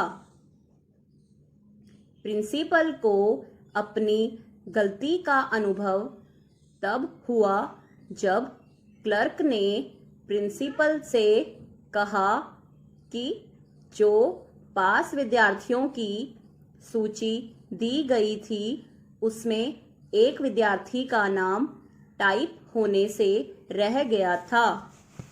प्रश्न 4, जिसका नाम पास विद्यार्थियों में नहीं बोला गया उस बालक का क्या नाम था? इसका उत्तर है उस बालक का नाम डॉक्टर राजेंद्र प्रसाद था। प्रश्न 5, बड़े होकर डॉक्टर राजेंद्र प्रसाद किस तरह प्रसिद्ध हुए? इसका उत्तर है बड़े होकर डॉक्टर राजेंद्र प्रसाद भारत के पहले राष्ट्रपति बने। बच्चों, अब हम करेंगे बहुविकल्पी प्रश्न उत्तर। बच्चों, पहला प्रश्न है, प्रिंसिपल ने बालक को कितने रुपए का जुर्माना लगाया? 9 रुपए, 2 रुपए, 5 रुपए या 1 रुपया? सोचो बच्चों, क्या होगा इसका उत्तर? बिल्कुल सही, ग 5 रुपए। प्रश्न 2, डॉक्टर राजेंद्र प्रसाद भारत के कौन से राष्ट्रपति थे? दूसरे, पहले, तीसरे या 5वें? बिल्कुल सही, डॉक्टर राजेंद्र प्रसाद भारत के पहले राष्ट्रपति थे। प्रश्न 3 है, शुद्ध शब्द बताएं। बच्चों, नीचे आपको 4 शब्द दिए गए हैं, इनमें से बिल्कुल सही और शुद्ध शब्द कौन सा है? बिल्कुल सही, ख, क्लर्क। प्रश्न 4, आत्मविश्वास का क्या अर्थ है? भगवान पर भरोसा होना, अपने ऊपर भरोसा होना, दूसरों पर भरोसा होना या किसी पर भी भरोसा ना होना? सोचो बच्चों, क्या है इसका उत्तर? बिल्कुल सही, ख, अपने ऊपर भरोसा होना। तो बच्चों, आपका गृह कार्य है, इस प्रश्न का उत्तर अपनी उत्तर पुस्तिका में लिखें। प्रश्न है, बालक अपनी बात पर अडिग क्यों रहा? बालक अपनी बात पर अडिग क्यों रहा? बच्चों, यह प्रश्न उत्तर आपको सुंदर ढंग से अपनी उत्तर पुस्तिका में लिखने और याद करने है। फिर मिलेंगे। बहुत ही ਸਤਿਕਾਰਯੋਗ ਅਧਿਆਪਕ ਸਾਹਿਬਾਨ ਅਤੇ ਪਿਆਰੇ ਵਿਦਿਆਰਥੀਓ, ਸਾਰਿਆਂ ਨੂੰ ਪਿਆਰ ਭਰੀ ਸਤਿ ਸ੍ਰੀ ਅਕਾਲ। ਹਾਂ ਬੇਟਾ, ਆਪਾਂ ਪੰਜਾਬੀ ਦੀ ਸੁੰਦਰ ਲਿਖਾਈ ਦੇ ਵਿਸ਼ੇ ਦੇ ਉੱਤੇ ਰੋਜ਼ਾਨਾ ਤੁਹਾਡੇ ਨਾਲ ਗੱਲਬਾਤ ਸਾਂਝੀ ਕਰਦੇ ਪਏ ਆਂ ਔਰ ਮੈਂ ਉਮੀਦ ਕਰਦਾ ਹਾਂ ਪਹਿਲਾਂ ਜਿਹੜੇ ਅੱਖਰ ਸਿੱਖੇ ਆ ਤੁਸੀਂ ਉਹਨਾਂ ਦੇ ਪੂਰਨੇ ਆ ਜਿਹੜੇ ਉਹ ਪਾ ਲਏ ਹੋਣਗੇ, ਚੰਗੀ ਤਰ੍ਹਾਂ ਨਾਲ ਅੱਖਰ ਸਿੱਖ ਲਏ ਹੋਣਗੇ ਅੱਜ ਬੱਚੇ ਆਪਾਂ ਚੌਥੇ ਸੈੱਟ ਦੇ ਚੌਥੇ ਅੱਖਰ ਭੱਬਾ ਦੇ ਉੱਤੇ ਪਹੁੰਚ ਚੁੱਕੇ ਹਾਂ। ਤਾਂ ਸਾਰੇ ਬੱਚੇ ਧਿਆਨ ਦੇ ਨਾਲ ਦੇਖੋ, ਅੱਖਰ ਭੱਬਾ ਦੀ ਬਣਤਰ ਹੈ ਜਿਹੜੀ ਉਹ ਆਪਾਂ ਕਿਸ ਤਰ੍ਹਾਂ ਬਣਾਉਣੀ ਹੈ। ਸਭ ਤੋਂ ਪਹਿਲੇ ਸਟੈਪ ਦੇ ਵਿੱਚ ਬੇਟਾ ਜਿਵੇਂ ਤੁਹਾਨੂੰ ਦੱਸਿਆ ਵੀ ਹਰ ਸੈੱਟ ਦੇ ਅੱਖਰਾਂ ਦੀ ਬਣਤਰ ਆਪਸ ਦੇ ਵਿੱਚ ਰਲਦੀ ਮਿਲਦੀ ਹੁੰਦੀ ਹੈ ਔਰ ਸਭ ਦੇ ਸਟੈਪ ਲਗਭਗ ਸੇਮ ਹੁੰਦੇ ਆ। ਸਭ ਤੋਂ ਪਹਿਲੇ ਸਟੈਪ ਦੇ ਵਿੱਚ ਅੰਦਾਜ਼ੇ ਨਾਲ ਜਿੰਨੀ ਅਸੀਂ ਅੱਖਰ ਦੀ ਚੌੜਾਈ ਲੈਣੀ ਆ ਉਨੀ ਅਸੀਂ ਆਹ ਰੇਖਾ ਉੱਪਰਲੇ ਪਾਸੇ ਖਿੱਚ ਲੈਂਦੇ ਆ ਅੰਦਾਜ਼ੇ ਦੇ ਨਾਲ। ਫਿਰ ਉਹਦੇ ਤੋਂ ਬਾਅਦ ਦੇ ਵਿੱਚ ਬੱਚੇ ਅਸੀਂ ਕੀ ਕਰਨਾ, ਥੋੜੀ ਜਿਹੀ ਰੇਖਾ ਇਧਰਲੇ ਪਾਸੇ ਛੱਡ ਕੇ, ਜਿਹਨੂੰ ਆਪਾਂ ਪਹਿਲਾਂ ਵੀ ਗੱਲ ਕੀਤੀ ਹੁਲਾਰਾ ਵੀ ਬੋਲਦੇ ਆ, ਉਹ ਛੱਡ ਕੇ ਥੋੜਾ ਜਿਹਾ ਇਧਰਲੇ ਪਾਸੇ ਅੰਦਰੋਂ ਅਸੀਂ ਇਸ ਬਿੰਦੂ ਤੋਂ ਸ਼ੁਰੂ ਕਰਦੇ ਹੋਏ ਇਹਦੇ ਵਿੱਚ ਬੇਟਾ ਗੋਲਾਈ ਦਾ ਹੀ ਵਿਸ਼ੇਸ਼ ਧਿਆਨ ਰੱਖਣਾ। ਅਸੀਂ ਥੱਲੇ ਨੂੰ ਆ ਜਾਾਂਗੇ, ਅੱਧ ਤੋਂ ਥੱਲੜੇ ਪਾਸੇ ਨੂੰ ਆਉਂਦੇ ਹੋਏ ਇੱਥੋਂ ਵਾਪਸ ਜਾਂਦੇ ਹੋਏ, ਫਿਰ ਇਹਦੇ ਵਿੱਚ ਗੋਲਾਈ ਦਾ ਵਿਸ਼ੇਸ਼ ਧਿਆਨ ਰੱਖਣਾ ਬੱਚੇ। ਆਪਾਂ ਇਸ ਬਿੰਦੂ ਦੇ ਉੱਤੇ ਆ ਕੇ, ਆ ਪੈਰ ਗੋਲਾਈ ਹੁੰਦੀ ਆ, ਅਸੀਂ ਇੱਥੇ ਆ ਕੇ ਰੋਕ ਦੇਣਾ ਆ। ਇਹਦੇ ਵਿੱਚ ਧਿਆਨ ਰੱਖਣ ਵਾਲੀ ਗੱਲ ਕਿਹੜੀ ਆ, ਆਹ ਗੋਲਾਈ ਤੇ ਆਹ ਗੋਲਾਈ ਬੇਟਾ ਇੱਕ ਹੀ ਸੇਧ ਦੇ ਵਿੱਚ ਹੁੰਦੀ ਆ। ਆਹ ਪੁਆਇੰਟ ਤੇ ਆਹ ਇਹਦਾ ਪੈਰ ਆ ਜਿਹੜਾ ਇਹ ਇੱਕੋ ਹੀ ਸੇਧ ਦੇ ਵਿੱਚ ਹੁੰਦੇ ਆ। ਫਿਰ ਧਿਆਨ ਨਾਲ ਦੇਖ ਲਓ ਬੇਟਾ ਅੱਖਰ ਭੱਬਾ ਦੀ ਬਣਤਰ ਅਸੀਂ ਕਿਸ ਤਰ੍ਹਾਂ ਬਣਾਉਣੀ ਆ। ਬਸ ਬੇਟਾ ਇਹ ਹੌਲੀ ਹੌਲੀ ਅਭਿਆਸ ਨਾਲ ਤੁਹਾਡਾ ਹੱਥ ਚੱਲ ਪਊਗਾ ਗੋਲਾਈਆਂ ਤੇ। ਸਭ ਤੋਂ ਪਹਿਲੇ ਸਟੈਪ 'ਚ ਅਸੀਂ ਇੱਥੇ ਗਏ, ਉਹਦੇ ਤੋਂ ਬਾਅਦ ਦੇ ਵਿੱਚ ਇੱਥੋਂ ਗੋਲਾਈ ਦਿੰਦੇ ਹੋਏ ਆਹ ਸੈਂਟਰ ਲਾਈਨ ਤੋਂ ਹੇਠਲੇ ਪਾਸੇ ਨੂੰ ਆ ਗਏ। ਆਹ ਜ਼ੀਰੋ ਕਾਫੀ ਵੱਡੀ ਬਣਦੀ, ਇੱਥੋਂ ਘੁੰਮਦੇ ਹੋਏ ਬਸ ਹੱਥ ਦੀਆਂ ਗੋਲਾਈਆਂ ਹੀ ਆ ਬੇਟਾ, ਘੁੰਮਦੇ ਹੋਏ ਅਸੀਂ ਇੱਥੇ ਆ ਗਏ। ਅਭਿਆਸ ਦੇ ਨਾਲ ਤੁਹਾਡੀਆਂ ਇਹ ਗੋਲਾਈਆਂ ਸੈੱਟ ਹੋ ਜਾਣਗੀਆਂ। ਆਹ ਜਿਹੜੀ ਜ਼ੀਰੋ ਹੈਗੀ ਆ ਸੈਂਟਰ ਲਾਈਨ ਤੇ ਅੱਧੀ ਹੇਠਲੇ ਪਾਸੇ ਅੱਧੀ ਉੱਪਰਲੇ ਪਾਸੇ ਹੁੰਦੀ ਹੈ। ਸੋ ਇਹ ਹੈਗੀ ਆ ਬੇਟਾ ਅੱਖਰ ਭੱਬਾ ਦੀ ਬਣਤਰ। ਤੁਸੀਂ ਸਾਰੇ ਬੱਚਿਆਂ ਨੇ ਜਿਹੜੀਆਂ ਤੁਹਾਡੇ ਕੋਲ ਵਰਕਸ਼ੀਟਾਂ ਪਹੁੰਚੀਆਂ, ਜਾਂ ਜੇ ਵਰਕਸ਼ੀਟ ਤੁਹਾਡੇ ਕੋਲ ਅਵੇਲੇਬਲ ਨਹੀਂ ਹੁੰਦੀ ਤਾਂ ਤੁਹਾਡੀ ਲਾਈਨਾਂ ਵਾਲੀ ਜਿਹੜੀ ਕਾਪੀ ਹੈਗੀ ਆ ਉਹਦੇ ਉੱਤੇ ਪੈਨਸਲ ਦੇ ਨਾਲ ਜਾਂ ਜੈਲ ਪੈਨ ਦੇ ਨਾਲ ਇਹਦਾ ਜਿਹੜਾ ਅਭਿਆਸ ਆ ਉਹ ਕਰ ਲੈਣਾ, ਤਾਂ ਜੋ ਤੁਹਾਡੇ ਹੱਥਾਂ ਦੇ ਉੱਤੇ ਵੀ ਇਹ ਜਿਹੜੀ ਅੱਖਰ ਆ ਤੁਹਾਨੂੰ ਬਣਾਉਣਾ ਪਰਫੈਕਟ ਢੰਗ ਨਾਲ ਆ ਜਾਵੇ। ਤੁਹਾਡਾ ਬਹੁਤ ਬਹੁਤ ਧੰਨਵਾਦ।